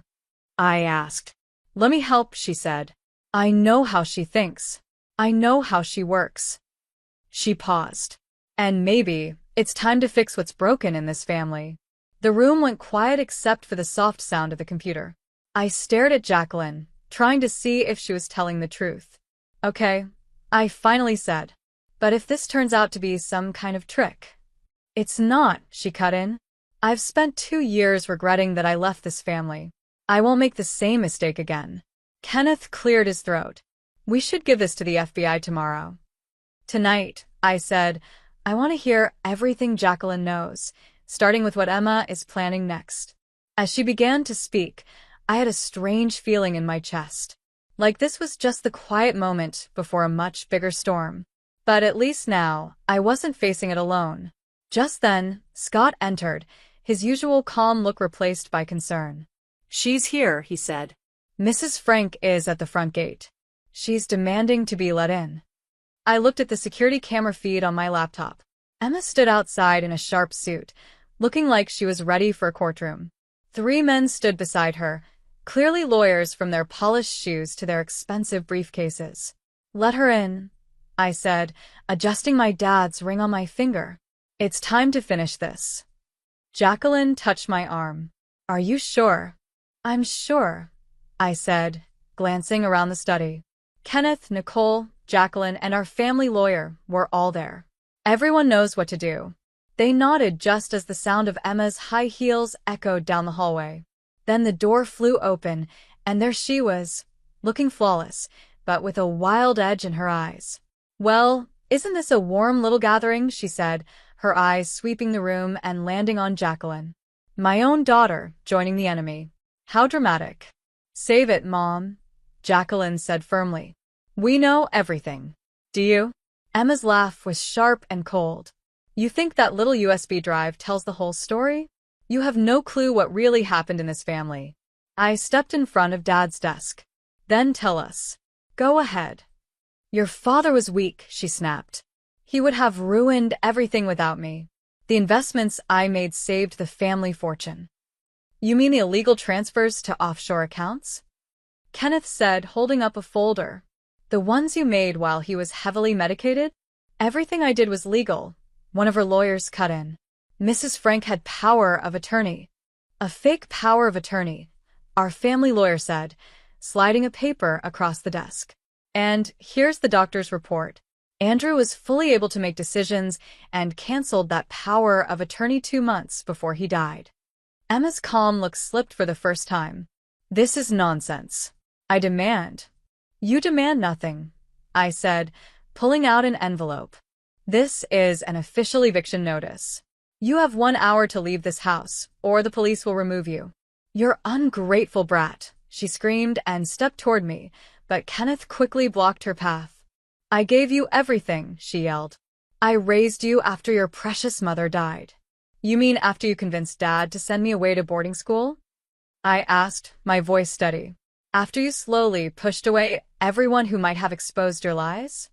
You have no proof, she said quickly. Actually, Jacqueline said, opening her laptop, we do. She played a video of Emma meeting with Jonathan in a hotel room, clearly plotting something. Emma's face turned pale. Where did you get that? From your own files, Mom, Jacqueline said calmly. You should really update your passwords. The 3 lawyers exchanged looks. One of them started slowly stepping back toward the door. Mrs. Frank, he said nervously, you didn't mention any of this when you hired us. Because it's all lies. Emma screamed, spinning toward him. All of it made up by an ungrateful child who owns this house. I finished for her. I'll take it from here, I said. We have proof of your lies, your scams, your fake documents, and your past victims. Yes, we know about the other families too. One of her lawyers cleared his throat nervously. I think we should speak further after checking with our ethics team. Cowards, Emma shouted as both lawyers rushed out of the room. You can't do this to me. I made this family. No, I said, stepping closer. You almost destroyed it. But Dad saw through you. He protected me, and everything else, while you were digging your own grave. I'll fight this, she said, her voice low and angry. I'll tell everyone what really happens in this family, every secret, every scandal. Go ahead, Nicole said from a corner. The press would love to hear how you've married rich men and drained their bank accounts. I'm sure your past victims would love to speak up, too. Emma looked around the room, hoping for someone to defend her. No one did. Jacqueline, she said, her voice suddenly soft. Sweetheart, you don't believe all these lies about your own mother, do you? Don't, Jacqueline replied firmly, standing tall. I spent years feeling guilty for walking away. Now I'm just ashamed I didn't speak out sooner.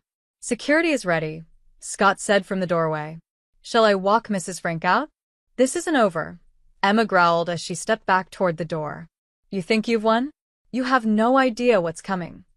Actually, I said, lifting my phone, the FBI does. They're very interested in the offshore accounts, the fake documents, and the stolen money. Her face twisted for just a second, like she might break. But then her usual cold look returned.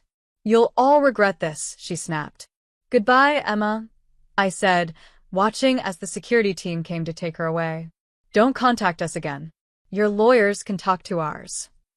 Her voice echoed down the hall before fading away. Jacqueline let out a shaky breath. This isn't the end, she said. No, I agreed, watching her on the security feed. But it's the beginning of the end. Kenneth gently squeezed my shoulder. Whatever she does next, we'll be ready. I looked around at the people standing with me, my half-sister, my cousin, my best friend. For the first time, I truly understood what Dad had left me. Not just money or a house. He left me a real family, one stronger than ever. At 2 a.m., my phone rang, waking me with a jolt. Jacqueline's voice came through, tight and serious. She's making her move, she said. Mom filed an emergency request saying Dad was mentally unfit when he made those videos. The court hearing is in 3 hours. I sat up straight. 3 hours? That's impossible. The courts don't. She found a way, Jacqueline interrupted. Judge Robert. She and Mom go way back. I'm on my way. Then Kenneth joined the call. Already called our lawyers. Meet at the courthouse in an hour. I threw on some clothes while calling Nicole. Within 55 minutes, our whole team was standing outside the courthouse. The sun was just rising, casting long shadows across the empty plaza. Here they come, Nicole muttered. Emma walked toward us, dressed in a plain black dress and surrounded by a new set of lawyers. My stomach turned when I saw one of them, Jonathan Crombie. She had switched her usual fancy clothes for something more serious, playing the role of the grieving widow once again. Last chance, Emma called out. Drop this silly fight, and we can work something out, like the way you work things out with your other husbands? Jacqueline stepped forward. How many families have you ruined, Mom? I'm trying to protect this family's future, Emma snapped. Your father was sick. He made bad decisions. Is that what you told Judge Robert? I asked. The same judge who went on vacation with you in the Hawaii last year? Emma's step faltered. How did you? We found the photos, Kenneth said, holding up his phone. And the offshore transfers. Funny how they happened right before that judge helped with your second divorce. Just then, the courthouse doors opened and a clerk stepped out. The judge will see you now. Inside the courtroom, the air was thick with tension as we all took our places. Judge Robert, a serious-looking man in his 60s, looked down at us from the bench. Mrs. Frank, he began. You claim Andrew was not in his right mind when he made the videos and changed his will? Yes, Your Honor, Emma said, wiping fake tears with a tissue. The medication made him paranoid. He started accusing people and making strange decisions. I gave a small nod to our lawyer, who began showing images on a large screen in the courtroom, pictures of Emma with Judge Robert and bank records showing shady transfers. The judge's face darkened. What is this supposed to mean? It means, our lawyer said firmly, we have proof of misconduct. And we've already sent it to the State Ethics Board. This is outrageous, Emma's lawyer shouted, jumping to his feet. These are not just accusations, Jacqueline said as she stepped forward, holding a thick folder. We have proof of private meetings between my mother and Judge Robert to set up this emergency hearing. The judge gripped his gavel tightly. I will not be blackmailed. No one's blackmailing you, I said calmly. We're just telling the truth about Emma's scams, your part in helping her, and everything else. I move to dismiss. Emma's lawyer began. Sit down, Jonathan suddenly said. Everyone turned to look at him. It's over, Emma, he said. I'm not going to lie for you. Jonathan, Emma shouted. After everything we did was illegal, he said, sounding tired. And I've already given my statement to the FBI. The courtroom erupted. Emma lost control and lunged at Jonathan, screaming and throwing accusations. Her calm, fake image was completely gone. Order, Judge Robert yelled, slamming his gavel, but no one was listening. 3 men in suits walked into the courtroom, badges showing. Judge Robert, one of them said clearly. We need you to come with us, one agent said. And Mrs. Frank, you're under arrest for fraud, conspiracy, and trying to influence a judge. As they put handcuffs on Emma and led her away, she turned and gave me a hateful look. You think this is a win? You've ruined everything. No, I replied calmly. You did that to yourself. Every lie, every scam, every betrayal, those were your choices. Mrs. Frank, the FBI agent interrupted. You have the right to remain silent. I'll never be silent, she screamed as they pulled her from the courtroom. This family will regret this. All of you. Once the courtroom fell quiet, Jacqueline touched my arm. Are you okay? I looked out the window and watched as they put Emma into a waiting car. Judge Robert followed, also in custody. I think I finally am, I said. It's really over, Nicole whispered. Almost, Kenneth said. We still have to deal with everything she left behind, the legal mess, the media, the financial problems. We'll handle it, I said, feeling stronger than I had in weeks. Together. As we walked out of the courthouse, Reporters rushed toward us, shouting questions. But for the first time since Dad's death, I didn't feel afraid or unsure. Just clear and steady. "Miss Patricia," one reporter called. "Do you have a comment about your stepmother's arrest?" I paused on the courthouse steps, surrounded by the people who stood by me. "Just this," I said. The truth always comes out, no matter how long it takes, no matter who tries to hide it. Justice always finds a way. The autumn breeze moved gently through the garden as I unlocked the mansion door and let Jacqueline in with her boxes. After Emma's trial, she had been sentenced to 16 years in prison for fraud and conspiracy. My half-sister finally agreed to move back home. "It still feels weird being here," she said, placing a box down in the hallway. "Good weird, but still weird." "Miss Patricia," Scott called, arriving right on time. The investigators finished going through the safe room. "They found something you should see." We followed him to Dad's study, where Kenneth and Nicole were already waiting. On the desk sat a leather-bound book I had never seen before. "It was hidden behind a false panel," Kenneth said. "It's your mother's diary." My hands trembled as I picked it up and opened it. The pages were full of Mom's neat handwriting. One page stood out, a letter dated shortly before her death. "Read it out loud," Nicole said gently. I took a deep breath and began. "My dearest Patricia, if you're reading this, you've finally uncovered the truth about our home, your inheritance, and most importantly, your own strength. I created the trust not only to protect our family's future, but to protect you from those who might try to take it. Your father knows my wishes. The mansion isn't just a house, it's a symbol of love, family, and strength. I built it from nothing. Just like you'll need to rebuild after I'm gone. Trust your instincts. Trust your real family. And most of all, trust yourself. All my love, Mom." "She knew," Jacqueline whispered. "Somehow, she knew someone like Emma would come into our lives." A soft knock on the study door made us all turn. Jonathan stood there, looking uncomfortable in jeans and a sweater instead of his usual suit. "The FBI finished questioning me," he said. "I told them everything about Emma's past scams, Judge Roberts' role, all of it." "Why did you help her in the first place?" I asked. He sighed and leaned against the doorway. "Because I was foolish, greedy, and because she made me believe you couldn't handle the estate. I thought you weren't strong enough." He looked me in the eyes. "I was wrong. About everything." "Yes, you were," I said, standing tall. "The Bar Association?" I asked. "They're disbarring me as expected. I'm also testifying against the others next week." "Good," I said. Then I nodded to Scott. "Please show him out." As Jonathan left, Kenneth picked up Mom's diary again. "Your mother was amazing," he said. "This journal has everything: business advice, family memories, even warnings about people like Emma." "She built an empire," Nicole added. "And everyone underestimated her. Just like they underestimated you."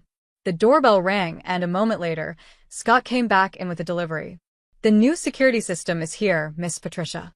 And the contractor is waiting to talk about the renovations." "Go," Jacqueline smiled.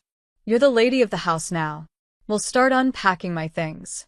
In the front hall, I paused in front of our old family portrait, Dad, Mom, and me as a little girl. The space where Emma's photo once hung was now empty, ready for a new picture. A new beginning. "Miss Patricia?" the contractor asked kindly. "Are we moving forward with the updates you requested?" "Yes," I said, turning to him. "We're restoring everything back to the way my mother designed it, but with a few modern touches."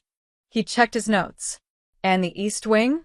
You mentioned converting it to a women's shelter," I confirmed. "My mom built this home to protect her family. Now it'll protect others too." That evening, we all gathered in the garden: Jacqueline, Kenneth, Nicole, even Scott. We held glasses of champagne. "To new beginnings," Kenneth toasted. "And to old wisdom," I added, thinking of Mom's words in her journal. "To real family," Jacqueline said, raising her glass. The setting sun made the mansion's windows glow golden, just like they did when Mom first imagined it all. I could almost hear her voice in the evening breeze, proud of how far we'd come. You know, Nicole said, your story is trending online. Daughter outsmarts gold-digging stepmom. People are calling you an inspiration. They're calling her a badass, Jacqueline said with a laugh. I just did what Mom would have done, I said. I protected what matters. I protected our family. Speaking of protection, Kenneth said, pulling out his phone and showing us a news update, Emma's past victims are starting to come forward. Looks like she'll be facing even more charges. Good, I said, walking to the edge of the garden where Mom's favorite roses still bloomed. Let her finally face everything she's done. We're done living in her shadow. To karma, Jacqueline said, lifting her glass. To justice, Kenneth added. To family, I said, feeling the weight of Mom's ring on my finger and Dad's watch on my wrist, the only things that really mattered. As night fell over the mansion, our home, I finally felt calm. Not because we had won or gotten revenge, but because I now understood what Mom had always known. Real strength comes from protecting the people you love. And real family stands together, no matter what storms come. The buzzing of my phone against the cheap rental gown was an unwelcome intrusion. They're about to start lining us up, I hissed into the receiver, juggling my tasseled cap. Yolanda, honey, it's Mom. Her voice was too bright, a telltale sign of bad news wrapped in flimsy excuses. Listen, something's come up. My name is Yolanda, and that day, the day I was supposed to be celebrating 4 years of relentless work, late nights, and actual achievement, was the day the foundation of my future was truly laid, not with mortar and stone, but with a burning, bitter resentment. What's come up, Mom? I asked, already feeling a familiar, cold dread creep up my spine. Around me, the air thrummed with excitement. Graduates were hugging, parents were beaming, cameras flashed. My own 2 seats, carefully reserved, remained starkly empty. Well, Tanner has this gig, she began, and I could almost hear Dad, Warren, murmuring his agreement in the background. His band, the Rusty Spoons, or whatever they're calling themselves this week, they got a last-minute slot at the Grimy Mug. The Grimy Mug, a dive bar notorious for sticky floors and even stickier patrons. A gig? I repeated, my voice flat. Mom, this is my university graduation.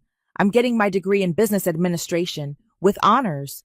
A little sigh, the kind she reserved for when I was being difficult. We know, sweetie, and we're so proud. But this is a real opportunity for Tanner. A scout might be there. His talent needs nurturing, you know. Your degree, well, it's wonderful, dear, but it's just a piece of paper, isn't it? Tanner's music, that's alive. It's just a piece of paper. The words slammed into me with physical force. 4 years of ramen noodles, of library all-nighters, of group projects with slackers I had to carry. 4 years of proving I was more than just Tanner's older sister, reduced to just a piece of paper. So you're not coming, I stated, not a question. The excited chatter around me faded into a dull roar. We wouldn't miss it for the world if we could, you know that, Nancy chirped, her voice dripping with false sincerity. But Tanner was so insistent. He gets so anxious before a show. He needs our support. Unlike me, apparently. I didn't need support. I just needed to understand my place. It had always been this way. My first spelling bee trophy, proudly brought home, was quickly overshadowed by Tanner's finger painting of a lopsided sun, hailed as a masterpiece of burgeoning artistic genius. My straight A report cards were met with a distracted, "That's nice, dear," while Tanner's "saw" in music, ironically, was excused because the teacher just doesn't understand his unique approach. He was the prodigy, the special one, the boy whose every whim was a divine command. I was dependable Yolanda, the one who just got on with things. Right, I said, my throat tight. Well, enjoy the concert. Tell Tanner to break a leg, or don't. It doesn't really matter. Oh, Yolanda, don't be like that. I ended the call. The procession started. Pomp and circumstance blared. One by one, names were called. Cheers erupted for each graduate. Parents waved, some even shedding tears of joy. I walked when my name, Yolanda, was announced, a polite smattering of applause from strangers filling the void. My eyes were fixed on those 2 empty chairs. Section C, row 12, seats 4 and 5. They gaped back at me, monuments to their priorities. My mother's words echoed, just a piece of paper. I pictured them, Nancy and Warren, crammed into the grimy mug, faces alight with adoration as Tanner, my perpetually on-the-verge brother, probably mangled a cover of some classic rock song, convinced he was the next big thing.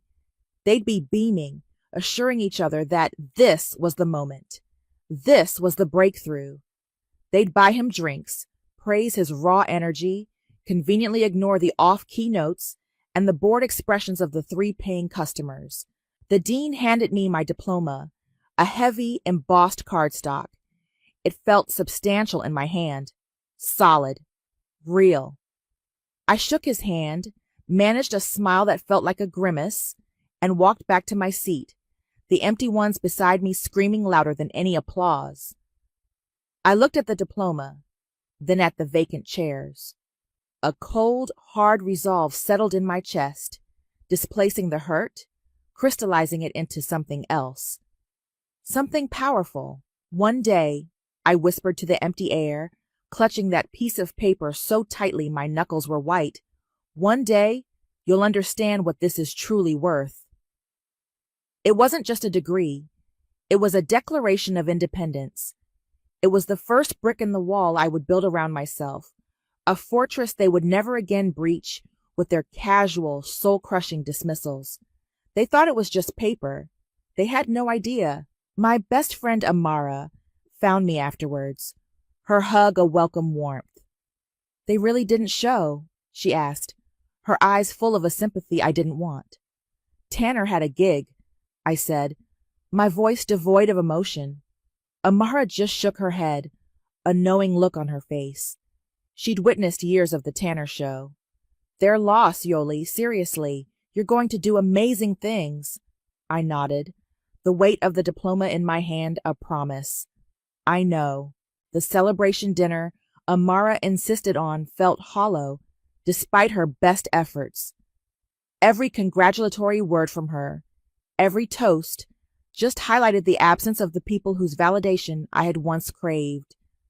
But as I picked at my food, a new kind of hunger was stirring within me. Not for their approval, not anymore. For something far more satisfying. That night, I didn't cry. I spread my piece of paper on my small desk in my tiny apartment and stared at it. It wasn't an ending. It was a starting gun, and I was already halfway down the track.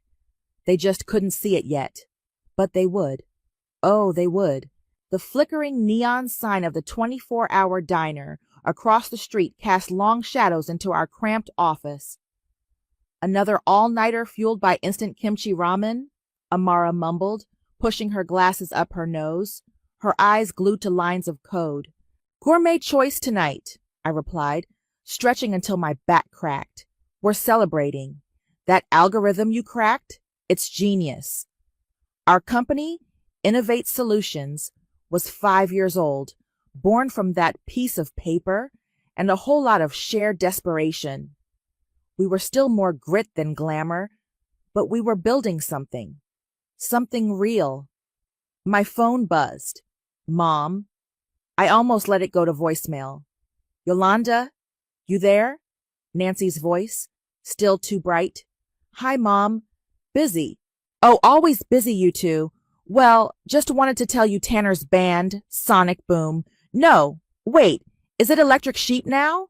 Anyway, they played at that new place downtown, the Velvet Underground, very exclusive, and a record producer was there. He said Tanner has raw charisma." "That's great, Mom." I could hear Amara snort softly beside me. "He really thinks this could be it. Yoli? He's so excited. We're all just holding our breath." "Right. Well, I have to go. Client deadline." "Oh, of course. Work, work, work." Don't forget your family, dear. Click. I tossed the phone onto a pile of discarded printouts. Raw charisma, Amara deadpanned, not looking up. Is that what they call it when you can't play in tune but look good in tight jeans? Apparently, I said, the familiar ache tightening my chest. She also invited me to Sunday dinner. Command performance. Sunday dinner was exactly what I expected. The small talk was exclusively Tanner-centric. He lounged at the table, regaling Nancy and Warren with tales of his latest brilliant venture. So, I met this guy, super connected, you know? Tanner gestured vaguely with his fork, nearly flinging mashed potatoes onto Dad's shirt. He's an investor, international. He heard my demo, the one I recorded on my phone, super raw, super authentic, and he was blown away. Said, I'm the future of indie rock. Nancy clasped her hands together, her eyes shining. Oh, Tanner, that's wonderful. Warren nodded enthusiastically. See, Yolanda? Talent will out. This fellow, what's his name? Rex, Tanner said, looking shifty for a split second. Rex Power. Yeah? He's setting up a showcase. Might even front me some cash for a proper studio recording. Says my sound is commercially viable but edgy. Rex Power. It sounded like a porn star name. I kept my expression neutral. And what percentage is Rex Power taking for this investment, Tanner? Tanner waved a dismissive hand. Details. He's a patron of the arts, Yoli.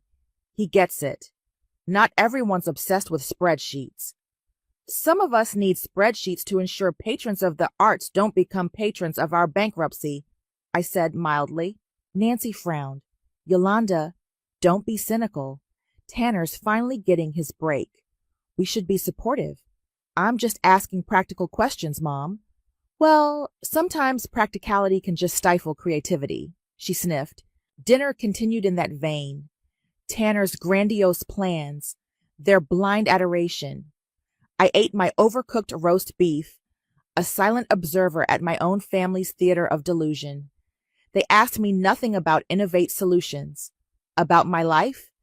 It was as if my world, the one I was painstakingly building, didn't exist beyond a vague notion that I worked with computers. Later that week, I was working late, Amara having already gone home. The office was quiet, just the hum of the servers. I'd forgotten my water bottle in the small break room we shared with a couple of other struggling startups on our floor. As I reached for it, I heard a hushed voice from the hallway near the shared kitchenette. Nancy. No, don't you worry about that credit card bill, sweetie. She was cooing into her phone. My blood ran cold. Dad and I will figure it out. It was for new equipment, wasn't it? For the band? Of course. You just focus on your music, on Rex. Don't let these silly money things distract you. A pause. I could imagine Tanner on the other end, probably whining. Yes, of course. We still believe in you. More than ever. This is your time, baby. I backed away slowly, my water bottle forgotten. The casual way she promised to cover his debts, the complete lack of accountability, it was a punch to the gut. They had never offered me a safety net. When Amara and I were eating instant noodles for the third time in a week to make payroll for our first intern, there were no hushed calls offering to figure it out. I'd asked for a small loan once, in the very early days, a fraction of what they were clearly shelling out for Tanner, and Dad had given me a lecture on fiscal responsibility. I walked back to my desk, the glow of my monitor suddenly harsh. The unfairness of it all, the sheer, blatant favoritism, burned hotter than ever. This wasn't just about a missed graduation anymore.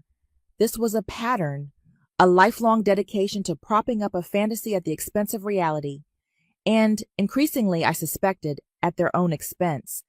My jaw tightened. They were going to learn about reality, sooner or later. 7 figures, Yoli, 7! Amara shrieked, waving the signed contract in the air. We actually landed the Omnicorp deal. I grabbed the paper, my own hands trembling slightly as I scanned the final page. Holy crap, Amara! We did it! We'd been pitching Omnicorp, a massive tech conglomerate, for months. This was it. This was the game changer. Champagne. Amara was already halfway to the mini fridge we'd splurged on last Christmas. The cheap stuff we saved for maybe clients. Or the actual good stuff? I grinned. Oh, tonight we break out the bottle that costs more than our first server rack. We popped the cork, the fizz echoing in our slightly less cramped than before office. We'd moved up in the world, literally. A whole floor to ourselves now. The taste of success was sweet, heady, but as the initial euphoria wore off, a familiar pang of loneliness settled in. There were people I should be calling, sharing this with. But the thought of Nancy's inevitable pivot to Tanner's latest almost success story made my stomach clench. Instead, my phone rang a few days later.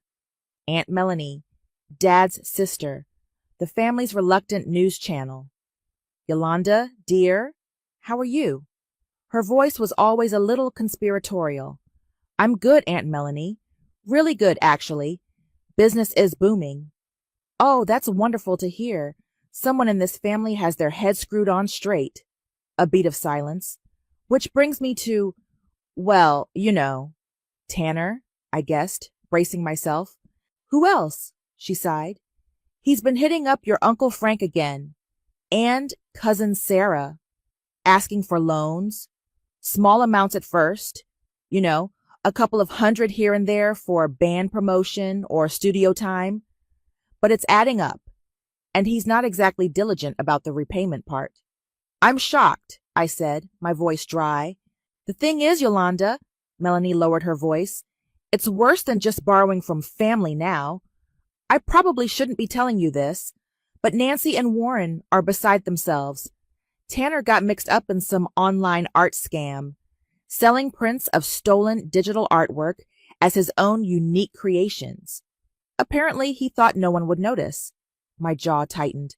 What happened? A few of the original artists found out, threatened legal action. Nancy and Warren had to pay them off. Hush money, basically. Thousands, Yolanda. They cashed in some bonds, I think. They didn't want it to distract him from his real talent, as Nancy put it.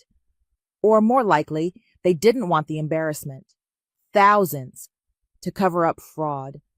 My 7-figure contract suddenly felt a little less celebratory. The irresponsibility was breathtaking. Are they okay? I asked, a strange mix of anger and a reluctant vestigial concern stirring. They're putting on a brave face, Melanie said, but Warren sounds stressed, and Nancy just keeps talking about Tanner's resilience, how he'll bounce back from this minor setback. A few weeks later, after the Omnicorp announcement had made minor ripples in the local business news, Mom called. Her voice was unusually tight, the forced cheerfulness strained. Yolanda, darling, we saw that little piece in the paper about your company. How nice for you. The praise felt like pulling teeth. Thanks, Mom. Listen, dear, she rushed on. Your father and I were wondering. We've had a bit of an unexpected repair come up. The roof, you know. Old houses. A roof repair, I asked, keeping my tone neutral. How much are we talking about? There was a pause. I could hear Warren muttering in the background. Oh, it's quite a bit, Nancy fumbled. But don't you worry your pretty little head about it. Warren actually managed to find the money elsewhere. A friend, you know. Very generous. A friend? I pressed. Who? Oh, just someone from his old golf club, she said vaguely. Anyway, must dash.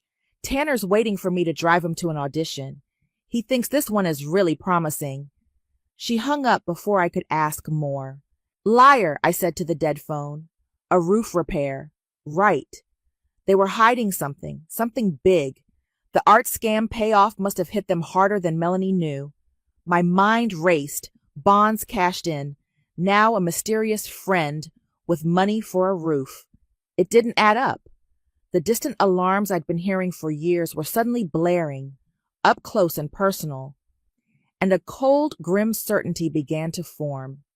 The bill for Tanner's talent was about to come due, and it was going to be astronomical. The glossy pages of Ascend Business Journal felt heavy in my hands. There I was, a full-page feature. Yolanda, innovating the future, one solution at a time. Amara had insisted on framing a copy for the office lobby. I mailed one to Mom and Dad. No note, just the magazine in a plain envelope. Their call came a few days later. Yolanda, Warren, pick up the extension. It's Yolanda. Nancy's voice crackled with an almost manic energy. We got the magazine, dear, Warren said, his voice sounding thin. Very impressive. All those words. Yes, quite the article, Nancy chimed in. So, you're doing well then? We are, I confirmed. The Omnicorp contract has opened a lot of doors. That's nice, Nancy said, the familiar dismissive tone creeping back in.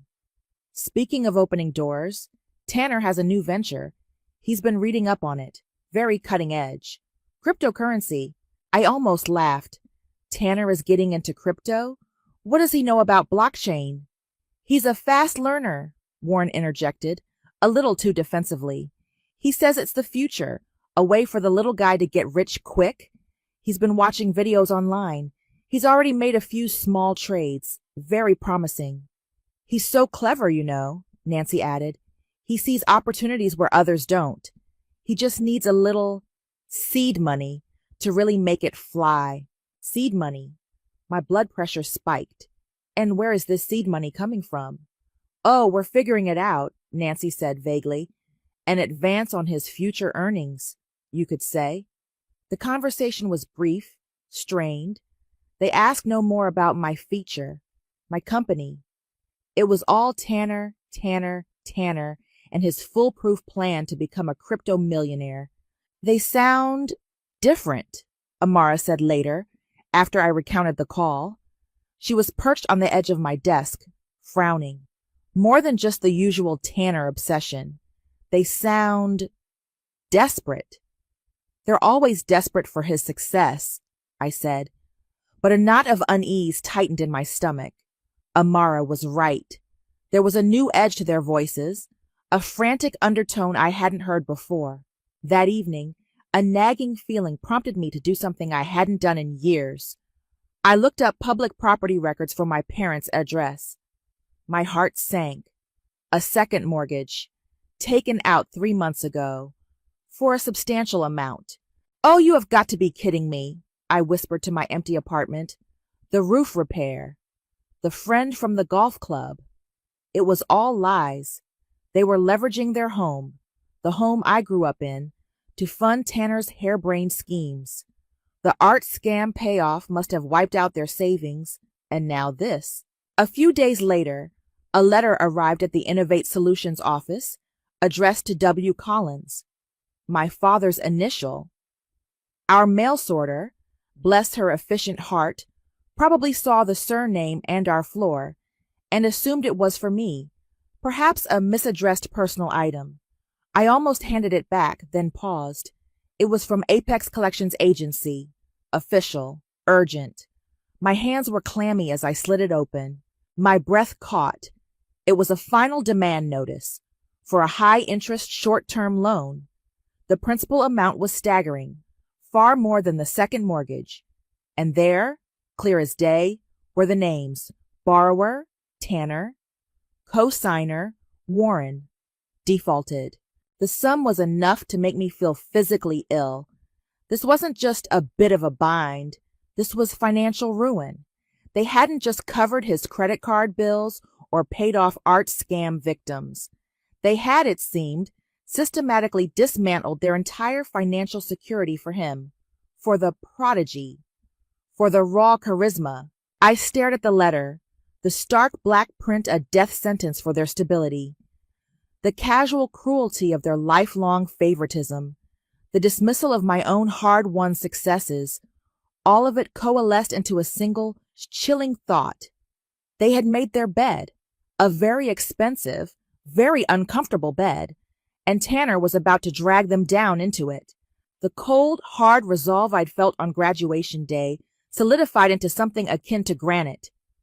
The piece of paper they dismissed was now the foundation of an empire they clearly thought they could tap into. I folded the letter carefully, placing it in my desk drawer. Evidence. Not that I needed much more.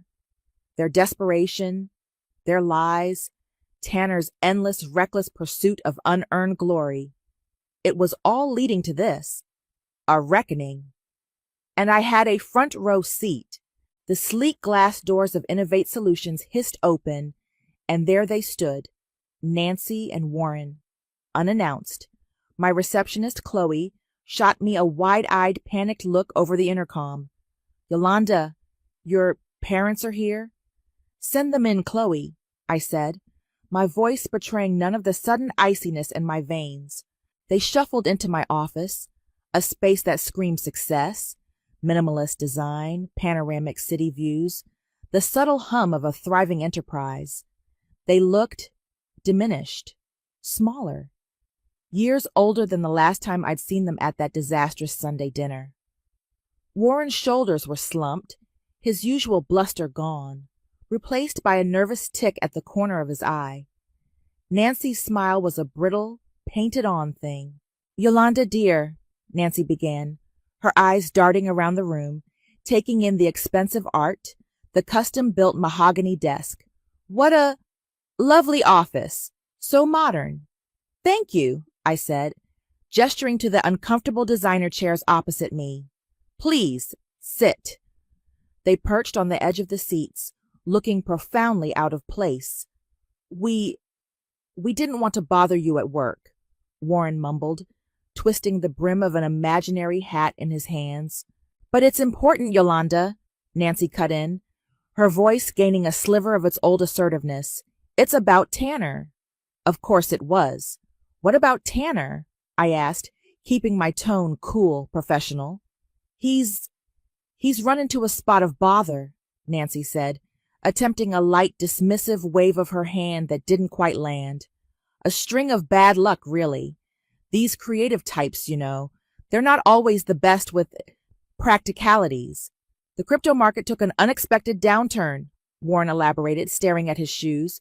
"He lost quite a bit." "He was trying so hard, Yolanda," Nancy pleaded, her eyes welling up. "He just wanted to provide, to make us proud." Provide? Make them proud? The irony was so thick I could have spread it on toast. "How much is quite a bit?"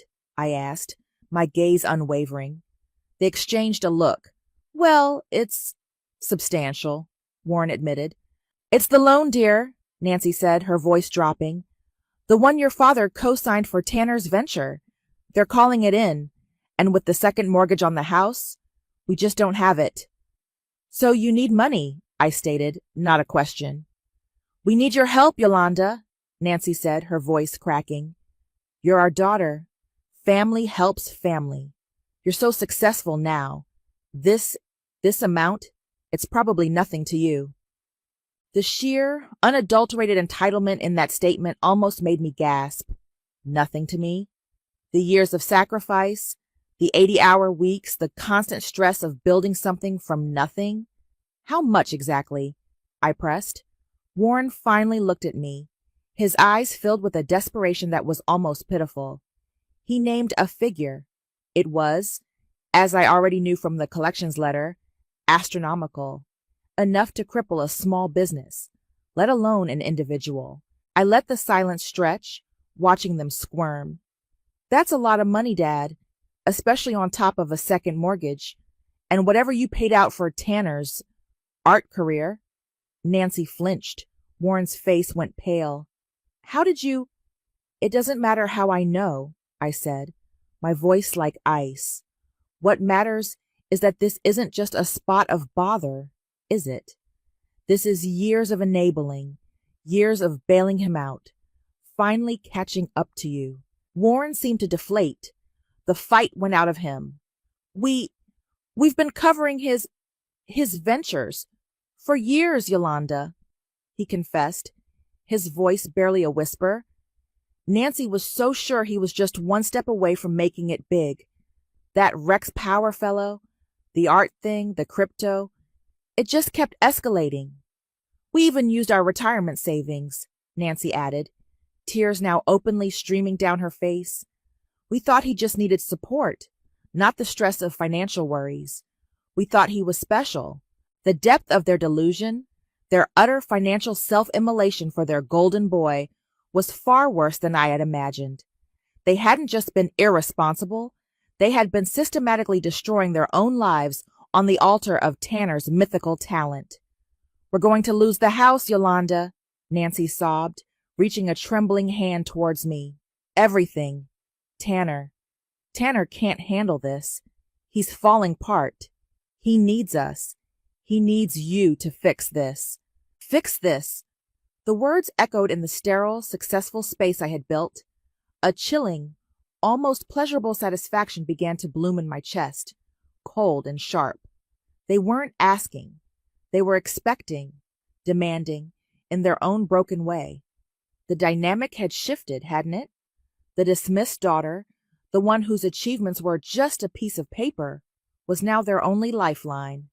And I held all the cards. The next few weeks were a barrage of increasingly frantic voicemails. Nancy's tearful pleas, Warren's strained, awkward apologies, even a few garbled, resentful messages from Tanner himself, blaming the unfair system and bad market timing. I didn't return a single call. I let them stew in the mess they'd so meticulously created. Then an email from Nancy. Subject: urgent family meeting. She demanded, we meet at my home. "It's imperative, Yolanda. We have a solution, but we need to discuss it in person." A solution. My eyebrows rose. This should be interesting. They arrived on Saturday morning. Not just Nancy and Warren, but Tanner, too. He slouched in, radiating an aura of petulant victimhood, his eyes darting around my spacious, light-filled living room with a mixture of envy and disdain.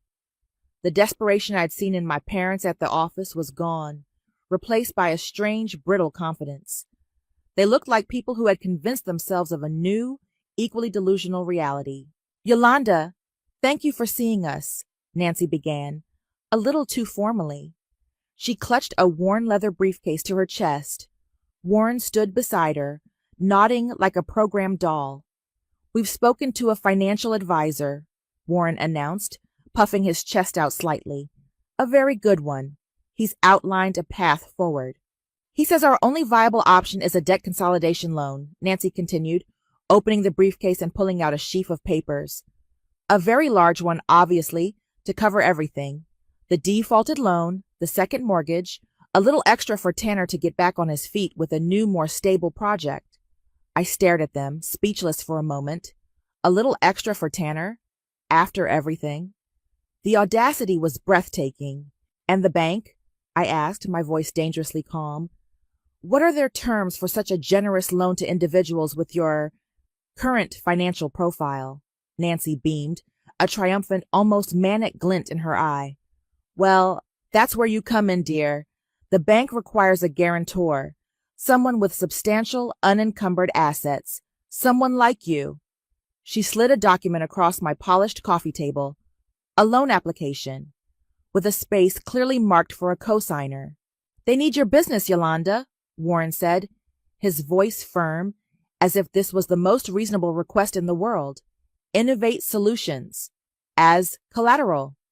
I looked from the document to their expectant faces.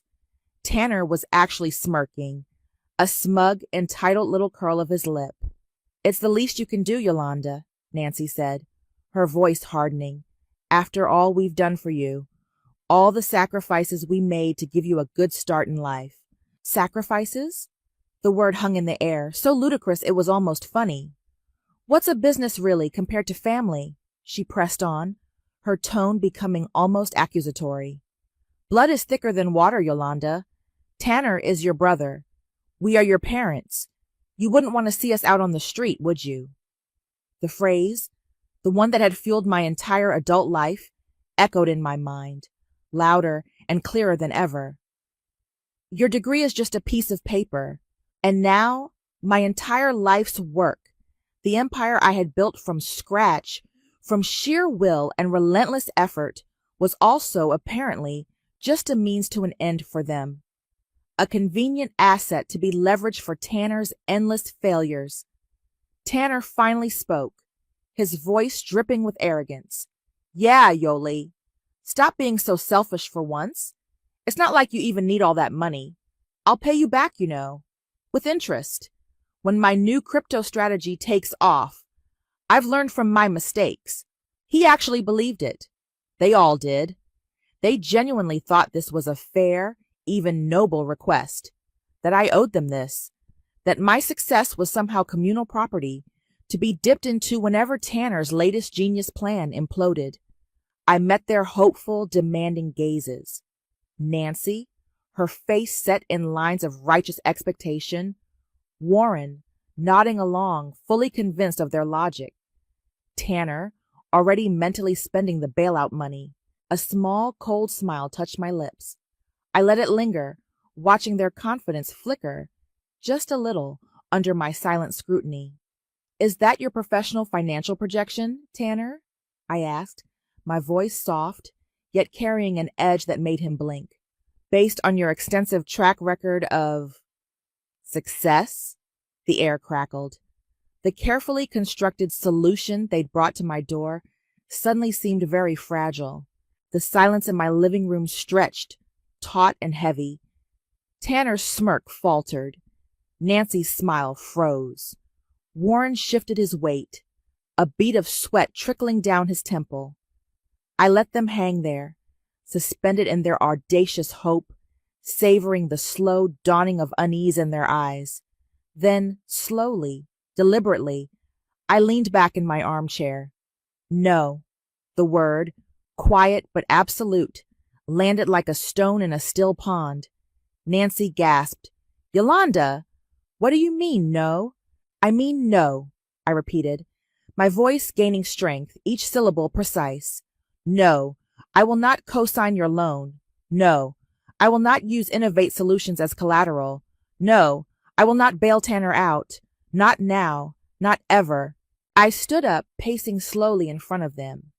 Let me tell you what I will do. I will remind you of a few things. I will remind you of every school play you missed because Tanner had a sniffle. Every award ceremony you skipped for one of his imaginary big breaks. I'll remind you of my university graduation. I stopped, looking directly at Nancy, the one you couldn't attend because Tanner, your precious prodigy, had a gig at a dive bar. The day you told me my degree, 4 years of my life and hard work, was just a piece of paper.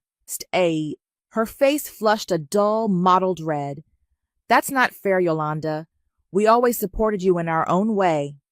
Your way? I laughed, a harsh, brittle sound. Your way was to make me invisible. Your way was to pour every ounce of your energy, your resources, your blind faith into him.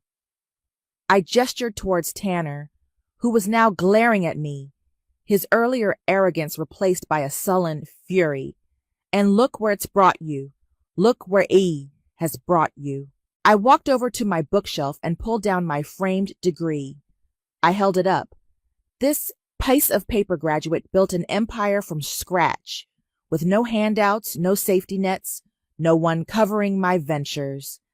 This empire, I said, my voice dropping to a steely whisper, will not be used to subsidize the monumental, lifelong financial irresponsibility of this family, embodied by your special talent over there. You're heartless, Nancy cried, tears of outrage, not sorrow, springing to her eyes. Ungrateful. After everything we've done. Done? I shot back. What exactly have you done for me, Mother? That wasn't secondary to Tanner's every whim. Dad? Warren just looked at the floor, defeated. He knew. He'd always known, deep down. Tanner finally exploded. You're just jealous, he spat, jumping to his feet. You've always been jealous of me, because I have talent, and you just work hard. You're a bitter, jealous shrew. I almost smiled. Am I, Tanner? Or am I just the only one in this room living in reality? I turned back to Nancy and Warren. Now, since you came here looking for solutions, I do have a couple of counteroffers. Not for the loan, of course. That's off the table. But for future interactions. They stared at me, confused, wary. Option 1, I said, ticking it off on my finger. I could, perhaps, offer Tanner an entry-level data input position at Innovate Solutions. Minimum wage, of course. Standard probationary period. He'd learn about actual work. Punctuality. Responsibility. Spreadsheets. Tanner's jaw dropped. You can't be serious. Oh, I'm deadly serious, I replied. Option 2. I paused for effect. I might consider purchasing your house.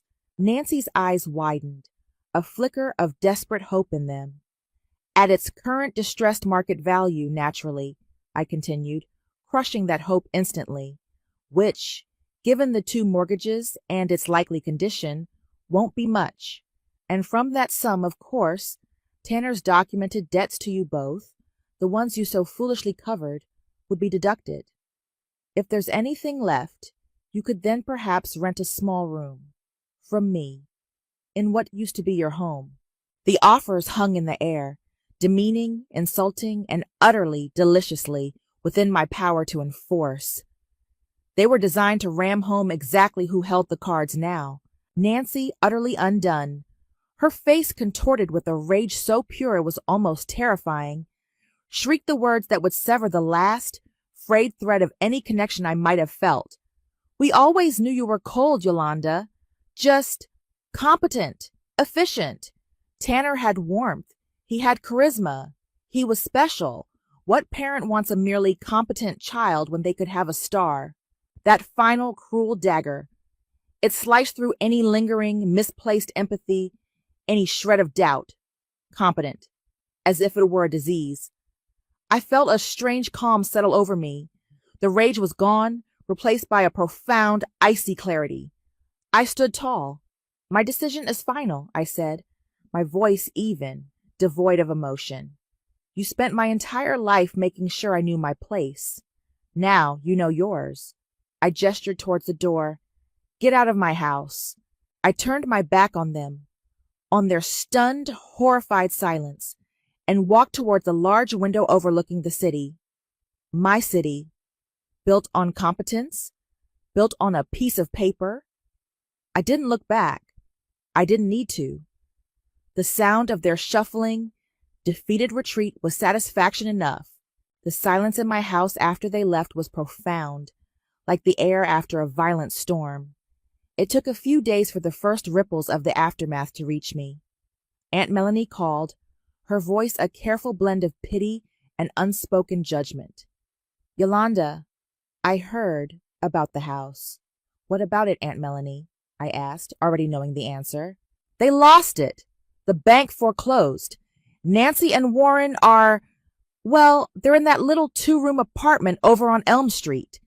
You know, the rundown complex by the old railway tracks. I did know it. Bleak, cramped, a world away from the comfortable suburban home they'd sacrificed on the altar of Tanner. And Tanner? I inquired, keeping my voice neutral, aside down the line. He's working at Burger Barn, flipping patties. Apparently, he tells anyone who'll listen it's just temporary. Research for a gritty screenplay about the struggles of the working class.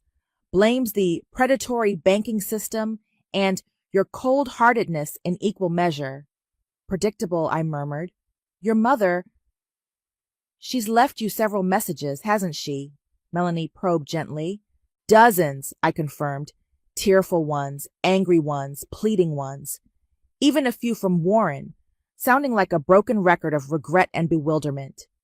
I hadn't listened to any of them past the first few seconds. I just deleted them. Are you all right, Yolanda?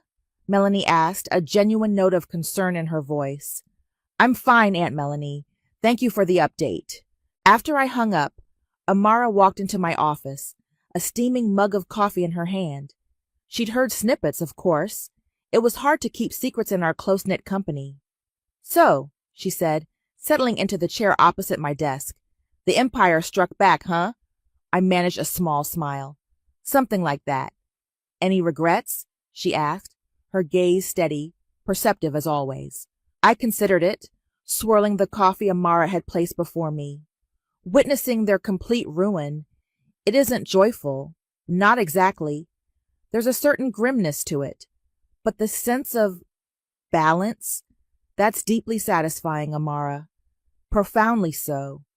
I leaned back, looking out at the sprawling cityscape. The chip on my shoulder, the one I've carried since I was old enough to realize I was second best, it's gone. They spent a lifetime dismissing my achievements, my worth, my very being. Now they understand. They finally truly understand. And that's enough? It has to be, I said. They made their choices. Over and over again. This is just the consequence. A few days later, I instructed my financial manager to make an anonymous donation to a local housing charity, a significant sum, untraceable back to me or Innovate Solutions. Enough to ensure that, while Nancy and Warren wouldn't live in luxury, they wouldn't be literally out on the streets. It wasn't forgiveness. It wasn't even pity, not really. It was a final act of control, a quiet underscoring of my success versus their catastrophic failure, a way to close that particular ledger for my own peace of mind, not theirs. They would never know. It was a gift to myself, the gift of not having their destitution weigh on my conscience, however little they deserved my consideration. The calls eventually stopped. The silence from their end became a new kind of normal. Life at Innovate Solutions surged forward. We landed another major client. We hired more staff. We grew. One evening, I was working late, the city lights twinkling below. My framed degree sat on the corner of my desk. I picked it up, the smooth card cool beneath my fingertips. Nancy's voice, sharp and dismissive, echoed faintly from the past. Just a piece of paper. A private, knowing smile touched my lips. I glanced from the diploma to the vast, glittering expanse beyond my window, a kingdom I had built. Just a piece of paper, I murmured to the empty office. Turns out, it was the most valuable piece of paper they ever encountered. The lesson for them had been devastatingly expensive. For me, it was, in the end, priceless. The scales were balanced. The echo of those empty graduation chairs had finally, blessedly, faded. I was free.